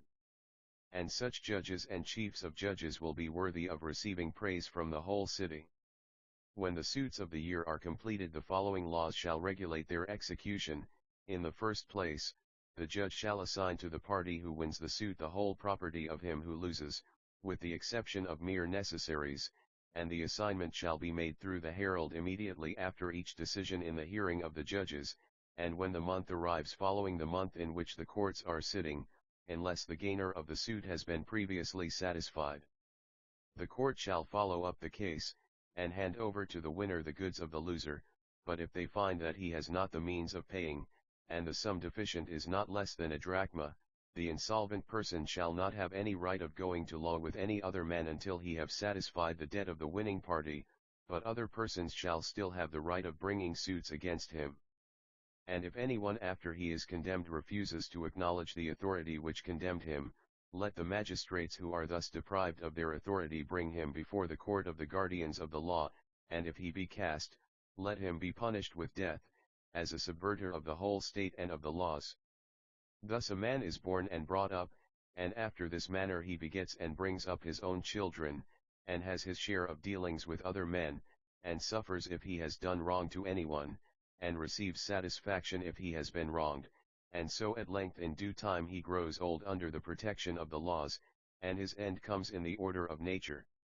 Concerning the dead of either sex, the religious ceremonies which may fittingly be performed, whether appertaining to the gods of the underworld or of this, shall be decided by the interpreters with absolute authority. Their sepulchres are not to be in places which are fit for cultivation, and there shall be no monuments in such spots, either large or small, but they shall occupy that part of the country which is naturally adapted for receiving and concealing the bodies of the dead with as little hurt as possible to the living. No man, living or dead, shall deprive the living of the sustenance which the earth, their foster parent, is naturally inclined to provide for them. And let not the mound be piled higher than would be the work of 5 men completed in 5 days, nor shall the stone which is placed over the spot be larger than would be sufficient to receive the praises of the dead included in 4 heroic lines. Nor shall the laying out of the dead in the house continue for a longer time than is sufficient to distinguish between him who is in a trance only and him who is really dead, and speaking generally, the 3rd day after death will be a fair time for carrying out the body to the sepulchre. Now we must believe the legislator when he tells us that the soul is in all respects superior to the body, and that even in life what makes each one of us to be what we are is only the soul, and that the body follows us about in the likeness of each of us, and therefore, when we are dead, the bodies of the dead are quite rightly said to be our shades or images, for the true and immortal being of each one of us which is called the soul goes on her way to other gods, before them to give an account which is an inspiring hope to the good, but very terrible to the bad, as the laws of our fathers tell us, and they also say that not much can be done in the way of helping a man after he is dead.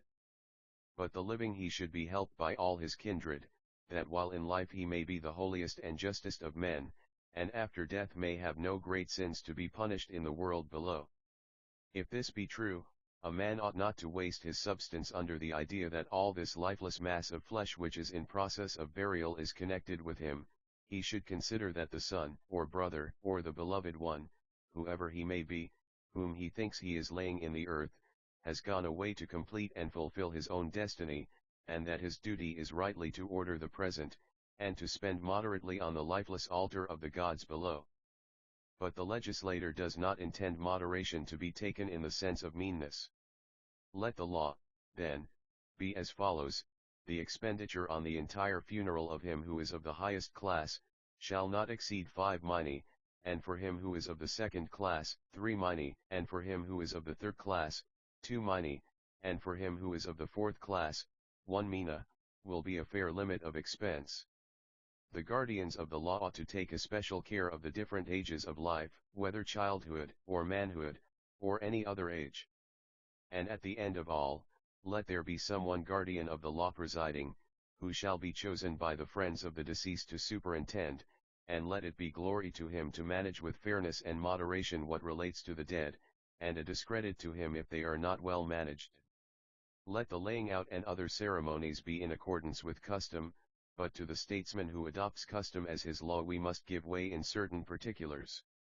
It would be monstrous, for example, that he should command any man to weep or abstain from weeping over the dead, but he may forbid cries of lamentation, and not allow the voice of the mourner to be heard outside the house. Also, he may forbid the bringing of the dead body into the open streets, or the processions of mourners in the streets, and may require that before daybreak they should be outside the city. Let these, then, be our laws relating to such matters, and let him who obeys be free from penalty, but he who disobeys even a single guardian of the law shall be punished by them all with a fitting penalty. Other modes of burial, or again the denial of burial, which is to be refused in the case of robbers of temples and parricides and the like, have been devised and are embodied in the preceding laws, so that now our work of legislation is pretty nearly at an end, but in all cases the end does not consist in doing something or acquiring something or establishing something. The end will be attained and finally accomplished, when we have provided for the perfect and lasting continuance of our institutions. Until then our creation is incomplete. Kleinios, that is very good, stranger, but I wish you would tell me more clearly what you mean. Athenian, O Kleinios, many things of old time were well said and sung, and the saying about the fates was one of them. Kleinios, what is it? Athenian, the saying that Lachesis or the giver of the lots is the first of them, and that Clotho or the spinster is the second of them, and that Atropos or the unchanging one is the third of them, and that she is the preserver of the things which we have spoken, and which have been compared in a figure to things woven by fire, they both, i.e. Atropos and the fire, producing 32 the quality of unchangeableness. I am speaking of the things which in a state and government give not only health and salvation to the body, but law, or rather preservation of the law, in the soul, and, if I am not mistaken, this seems to be still wanting in our laws. We have still to see how we can implant in them this irreversible nature. Kleinios, it will be no small matter if we can only discover how such a nature can be implanted in anything. Athenian, but it certainly can be, so much I clearly see. Kleinios, then let us not think of desisting until we have imparted this quality to our laws, for it is ridiculous, after a great deal of labor has been spent, to place a thing at last on an insecure foundation. Athenian, I approve of your suggestion, and am quite of the same mind with you. Kleinios, very good, and now what, according to you, is to be the salvation of our government and of our laws, and how is it to be effected? Athenian, were we not saying that there must be in our city a council which was to be of this sort, the 10 oldest guardians of the law, and all those who have obtained prizes of virtue, were to meet in the same assembly, and the council was also to include those who had visited foreign countries in the hope of hearing something that might be of use in the preservation of the laws, and who, having come safely home, and having been tested in these same matters, had proved themselves to be worthy to take part in the assembly. Each of the members was to select some young man of not less than 30 years of age, he himself judging in the first instance whether the young man was worthy by nature and education, and then suggesting him to the others, and if he seemed to them also to be worthy they were to adopt him, but if not, the decision at which they arrived was to be kept a secret from the citizens at large, and, more especially, from the rejected candidate. The meeting of the council was to be held early in the morning, when everybody was most at leisure from all other business, whether public or private was not something of this sort said by us before. Kleinios, true. Athenian, then, returning to the council, I would say further, that if we let it down to be the anchor of the state, our city, having everything which is suitable to her, will preserve all that we wish to preserve. Kleinios, what do you mean? Athenian, now is the time for me to speak the truth in all earnestness. Kleinios, well said, and I hope that you will fulfill your intention. Athenian, no, Kleinios, that everything, in all that it does, has a natural savior, as of an animal the soul and the head are the chief saviors. Kleinios, once more, what do you mean? Athenian, the well-being of those two is obviously the preservation of every living thing. Kleinios, how is that? Athenian, the soul, besides other things, contains mind, and the head, besides other things, contains sight and hearing, and the mind, mingling with the noblest of the senses, and becoming one with them, may be truly called the salvation of all. Cleinias, yes, quite so. Athenian, yes, indeed, but with what is that intellect concerned which, mingling with the senses, is the salvation of ships in storms as well as in fair weather? In a ship, when the pilot and the sailors unite their perceptions with the piloting mind, do they not save both themselves and their craft? Cleinias, very true. Athenian, we do not want many illustrations about such matters. What aim would the general of an army, or what aim would a physician propose to himself, if he were seeking to attain salvation? Cleinias, very good. Athenian, does not the general aim at victory and superiority in war, and do not the physician and his assistants aim at producing health in the body? Cleinias, certainly. Athenian, and a physician who is ignorant about the body, that is to say, who knows not that which we just now called health, or a general who knows not victory, or any others who are ignorant of the particulars of the arts which we mentioned, cannot be said to have understanding about any of these matters. Cleinias, they cannot. Athenian, and what would you say of the state? If a person proves to be ignorant of the aim to which the statesman should look, ought he, in the first place, to be called a ruler at all, and further, will he ever be able to preserve that of which he does not even know the aim? Cleinias, impossible. Athenian, and therefore, if our settlement of the country is to be perfect, we ought to have some institution, which, as I was saying, will tell what is the aim of the state, and will inform us how we are to attain this, and what law or what man will advise us to that end. Any state which has no such institution is likely to be devoid of mind and sense, and in all her actions will proceed by mere chance. Cleinias, very true. Athenian, in which, then, of the parts or institutions of the state is any such guardian power to be found? Can we say? Cleinias, I am not quite certain, stranger, but I have a suspicion that you are referring to the assembly which you just now said was to meet at night.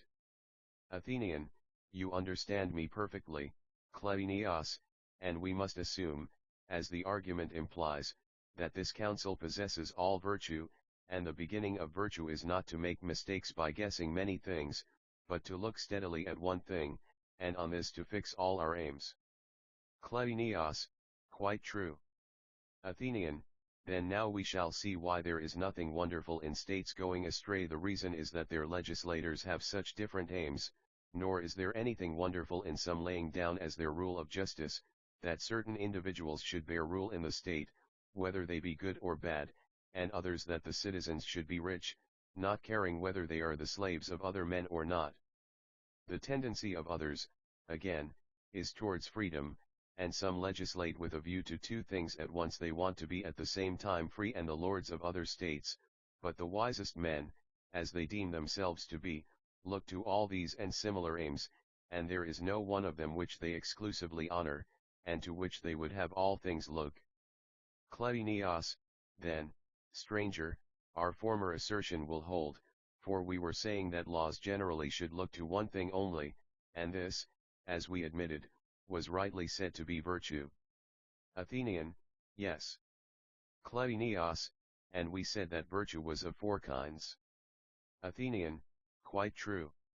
Cleinias, and that mind was the leader of the four, and that to her the three other virtues and all other things ought to have regard?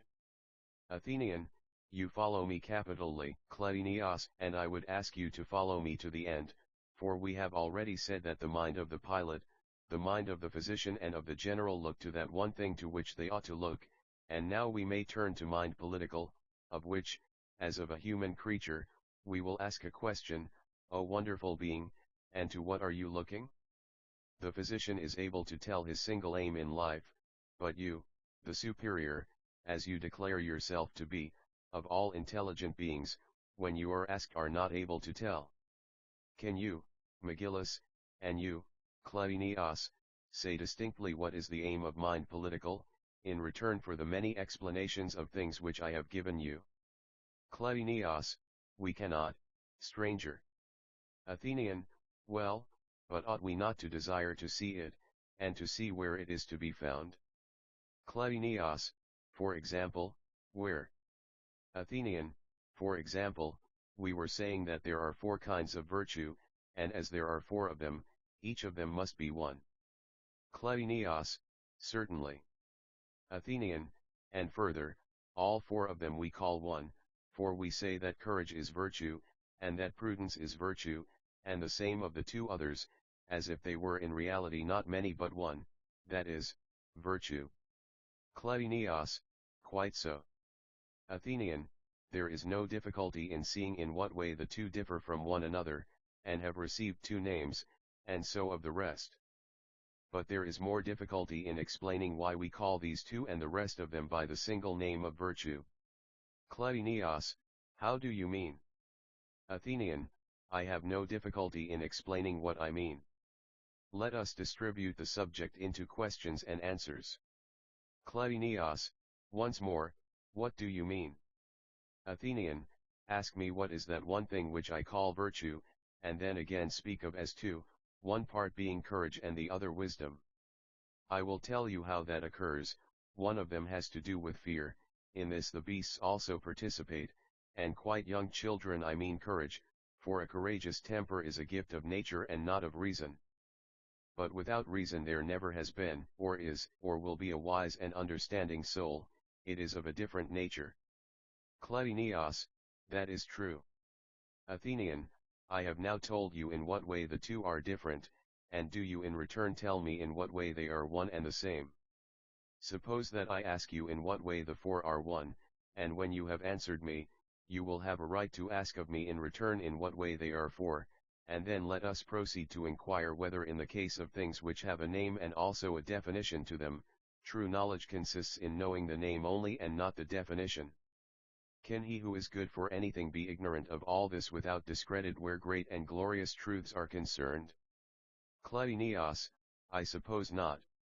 Athenian, and is there anything greater to the legislator and the guardian of the law, and to him who thinks that he excels all other men in virtue, and has won the palm of excellence, than these very qualities of which we are now speaking: courage, temperance, wisdom, justice?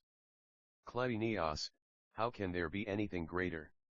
Athenian, and ought not the interpreters, the teachers, the lawgivers, the guardians of the other citizens, to excel the rest of mankind, and perfectly to show him who desires to learn and know, or whose evil actions require to be punished and reproved, what is the nature of virtue and vice?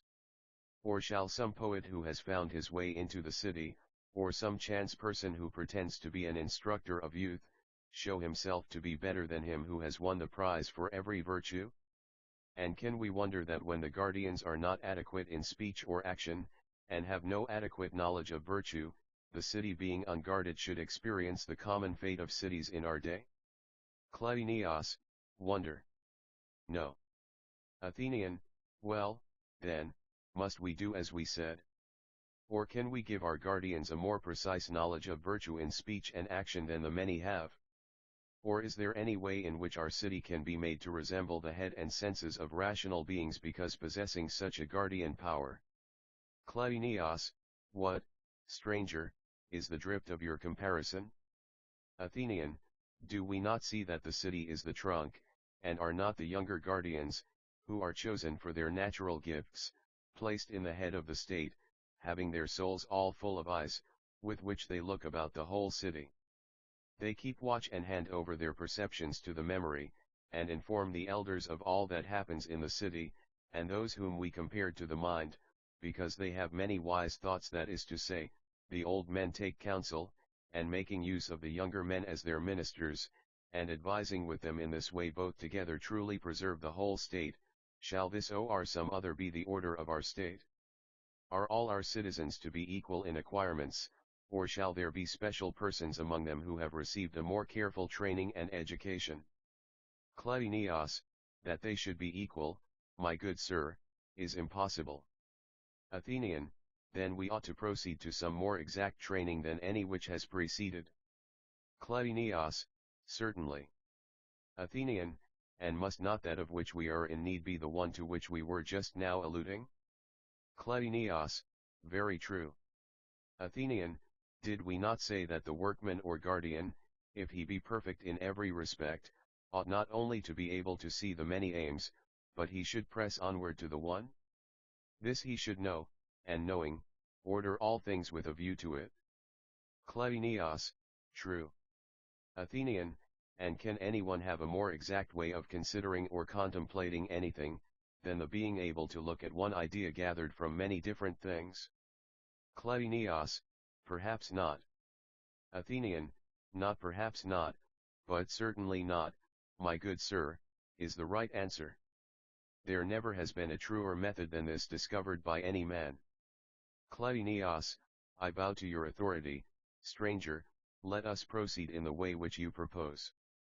Athenian, then, as would appear, we must compel the guardians of our divine state to perceive, in the first place, what that principle is which is the same in all the four, the same, as we affirm, in courage and in temperance, and in justice and in prudence, and which, being one, we call as we ought, by the single name of virtue. To this, my friends, we will, if you please, hold fast, and not let go until we have sufficiently explained what that is to which we are to look, whether to be regarded as one, or as a whole, or as both, or in whatever way. Are we likely ever to be in a virtuous condition, if we cannot tell whether virtue is many, or four, or one? Certainly, if we take counsel among ourselves, we shall in some way contrive that this principle has a place amongst us, but if you have made up your mind that we should let the matter alone, we will. Cleinias, we must not. Stranger, by the God of strangers I swear that we must not, for in our opinion you speak most truly, but we should like to know how you will accomplish your purpose. Athenian, wait a little before you ask, and let us, first of all, be quite agreed with one another that the purpose has to be accomplished. Cleinias, certainly, it ought to be, if it can be. Athenian, well, and about the good and the honorable, are we to take the same view? Are our guardians only to know that each of them is many, or also how and in what way they are one? Cleinias, they must consider also in what sense they are one. Athenian, and are they to consider only, and to be unable to set forth what they think? Cleinias, certainly not, that would be the state of a slave. Athenian, and may not the same be said of all good things, that the true guardians of the laws ought to know the truth about them, and to be able to interpret them in words, and carry them out in action, judging of what is and of what is not well, according to nature? Cleinias, certainly. Athenian, is not the knowledge of the gods which we have set forth with so much zeal one of the noblest sorts of knowledge, to know that they are, and know how great is their power, as far as in man lies? We do indeed excuse the mass of the citizens, who only follow the voice of the laws, but we refuse to admit as guardians any who do not labor to obtain every possible evidence that there is respecting the gods. Our city is forbidden and not allowed to choose as a guardian of the law, or to place in the select order of virtue, him who is not an inspired man, and has not labored at these things. Cleinias, it is certainly just, as you say, that he who is indolent about such matters or incapable should be rejected, and that things honorable should be put away from him. Athenian, are we assured that there are two things which lead men to believe in the gods, as we have already stated? Cleinias, what are they?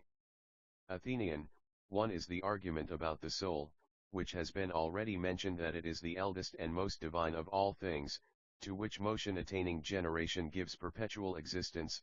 The other was an argument from the order of the motion of the stars, and of all things under the dominion of the mind which ordered the universe. If a man look upon the world not lightly or ignorantly, there was never anyone so godless who did not experience an effect opposite to that which the many imagine. For they think that those who handle these matters by the help of astronomy, and the accompanying arts of demonstration, may become godless, because they see, as far as they can see, things happening by necessity, and not by an intelligent will accomplishing good. Cleinias, but what is the fact? Athenian, just the opposite, as I said, of the opinion which once prevailed among men, that the sun and stars are without soul. Even in those days men wondered about them, and that which is now ascertained was then conjectured by some who had a more exact knowledge of them, that if they had been things without soul, and had no mind, they could never have moved with numerical exactness so wonderful, and even at that time some ventured to hazard the conjecture that mind was the orderer of the universe. But these same persons, again mistaking the nature of the soul, which they conceived to be younger and not older than the body, once more overturned the world, or rather, I should say, themselves, for the bodies which they saw moving in heaven all appeared to be full of stones, and earth, and many other lifeless substances, and to these they assigned the causes of all things. Such studies gave rise to much atheism and perplexity, and the poets took occasion to be abusive, comparing the philosophers to she-dogs uttering vain howlings, and talking other nonsense of the same sort. But now, as I said, the case is reversed. Cleinias, how so? Athenian, no man can be a true worshipper of the gods who does not know these two principles, that the soul is the eldest of all things which are born, and is immortal and rules over all bodies. Moreover, as I have now said several times, he who has not contemplated the mind of nature which is said to exist in the stars, and gone through the previous training, and seen the connection of music with these things, and harmonized them all with laws and institutions, is not able to give a reason of such things as have a reason. And he who is unable to acquire this in addition to the ordinary virtues of a citizen, can hardly be a good ruler of a whole state, but he should be the subordinate of other rulers. Wherefore, Cleinias and Megillus, let us consider whether we may not add to all the other laws which we have discussed this further one, that the nocturnal assembly of the magistrates, which has also shared in the whole scheme of education proposed by us, shall be a guard set according to law for the salvation of the state. Shall we propose this? Cleinias, certainly, my good friend, we will, if the thing is in any degree possible. Athenian, let us make a common effort to gain such an object, for I too will gladly share in the attempt. Of these matters I have had much experience, and have often considered them, and I dare say that I shall be able to find others who will also help. Cleinias, I agree, stranger, that we should proceed along the road in which God is guiding us, and how we can proceed rightly has now to be investigated and explained. Athenian, O Megillus and Cleinias, about these matters we cannot legislate further until the council is constituted. When that is done, then we will determine what authority they shall have of their own, but the explanation of how this is all to be ordered would only be given rightly in a long discourse. Cleinias, what do you mean, and what new thing is this? Athenian, in the first place, a list would have to be made out of those who by their ages and studies and dispositions and habits are well fitted for the duty of a guardian. In the next place, it will not be easy for them to discover themselves what they ought to learn, or become the disciple of one who has already made the discovery.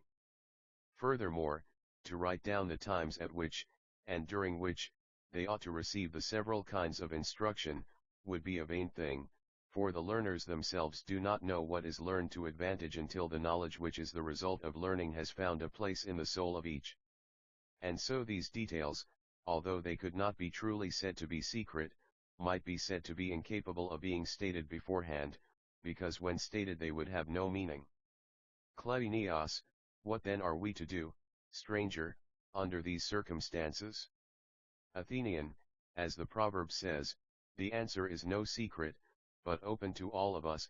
We must risk the whole on the chance of throwing, as they say, thrice six or thrice ace, and I am willing to share with you the danger by stating and explaining to you my views about education and nurture, which is the question coming to the surface again. The danger is not a slight or ordinary one, and I would advise you, Cleinias, in particular, to see to the matter, for if you order rightly the city of the magnates, or whatever name God may give it, you will obtain the greatest glory, or at any rate you will be thought the most courageous of men in the estimation of posterity. Dear companions, if this our divine assembly can only be established, to them we will hand over the city. None of the present company of legislators, as I may call them, would hesitate about that. and the state will be perfected and become a waking reality, which a little while ago we attempted to create as a dream and in idea only, mingling together reason and mind in one image, in the hope that our citizens might be duly mingled and rightly educated, and being educated, and dwelling in the citadel of the land, might become perfect guardians, such as we have never seen in all our previous life, by reason of the saving virtue which is in them. Megillus, dear Cleinias, after all that has been said, either we must detain the stranger, and by supplications and in all manner of ways make him share in the foundation of the city, or we must give up the undertaking. Cleinias, very true, Megillus, and you must join with me in detaining him. Megillus, I will. The end. I'm Julie, the woman who runs Global Grey, the website where this ebook was published. These are my own formatted editions, and I hope you enjoyed reading this particular one. If you have this book because you bought it as part of a collection, thank you so much for your support. If you downloaded it for free, please consider, if you haven't already, making a small donation to help keep the site running. If you bought this from Amazon or anywhere else, you have been ripped off by someone taking free ebooks from my site and selling them as their own. You should definitely get a refund. Uneasy face. Thanks for reading this, and I hope you visit the site again. New books are added regularly, so you'll always find something of interest. Smiley face. Notes. 1. Oratio ad Philippum Missa, P.3, tau mu nu tau alpha pi alpha nu eta gamma rho epsilon sigma iota nu omicron chi lambda epsilon nu kappa alpha pi rho pi alpha nu tau alpha lambda gamma epsilon iota nu tau omicron sigma upsilon nu tau rho chi omicron nu tau alpha pi rho omicron delta nu alpha lambda gamma epsilon iota nu sigma tau nu lambda mu omicron tau omicron iota nu tau omega nu lambda gamma omega nu. SC speeches in the assembly. Kappa upsilon rho omicron iota tau upsilon gamma chi nu omicron upsilon sigma iota nu tau epsilon tau omicron nu mu omicron iota kappa alpha pi omicron lambda iota tau epsilon alpha pi tau omega nu sigma omicron iota sigma tau omega nu gamma epsilon gamma rho alpha mu nu alpha iota. 2.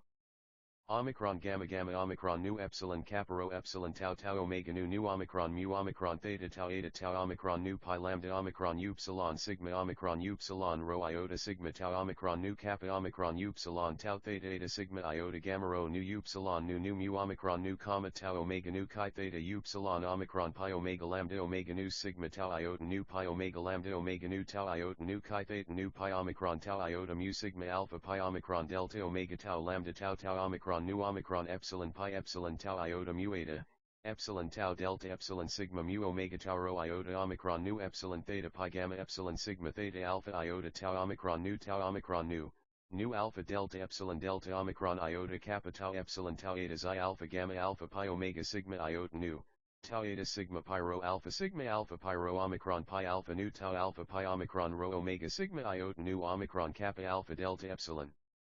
Minuk, Fragmenta comi coram grae coram vol. 3 p. 438. 3.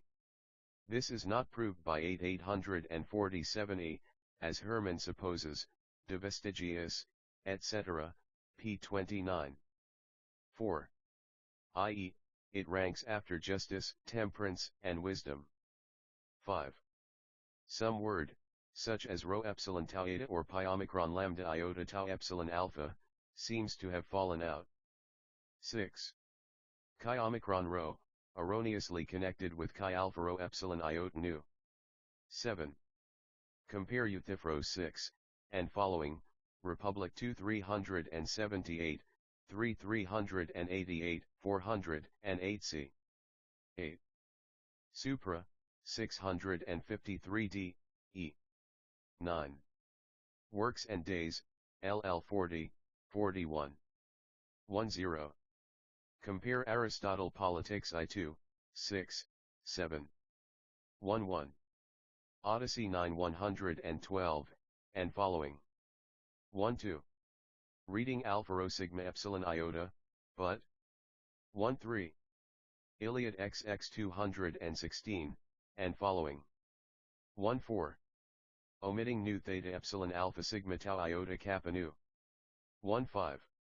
Republic I 338, 367. 1-6. Or, for a man of your age you have a keen sight. 1-7. Works and Days, 287 SQQ. 1-8. Reading Pyro Chi Epsilon Iota. 1-9. Aristotle Politics I2, 15, 16. 2-0. Reading with Stahlbaum, Delta Iota Delta Sigma Kappa Epsilon Iota Nu. 2-1. Aristotle Politics I13, 15, 16. 2-2. Reading Tau Iota and Tau Lambda Mu Omega Nu. 2-3. Homer, Odyssey 3:26 following. 2-4. i.e. the Director of Education. 2-5. Omitting Nu, a conjecture of Winckelmann. 2-6. Or, as if he were making a contribution. 2-7. Or, who are intermediate in age, i.e. who are neither the youngest nor the oldest guardians of the law. 2-8. i.e. they are cases of murder, compare Supra, 9:870 following. 2-9. Putting the comma after lambda lambda omicron tau rho. 3-0. The text is probably corrupt. 3-1. This passage is not consistent with 9:857a, where theft of public property is punished by imprisonment. 3-2. Reading pi epsilon rho gamma alpha zeta omicron mu nu omega nu with the manuscripts and as in the text, not as in the notes of Stahlbaum. The construction is harsh, but pi epsilon iota kappa alpha sigma mu nu alpha may be taken as if in apposition with the previous sentence. With tau may be supplied delta upsilon nu mu epsilon iota, and pi epsilon rho gamma alpha zeta omicron mu nu omega nu may be regarded as a genitive absolute.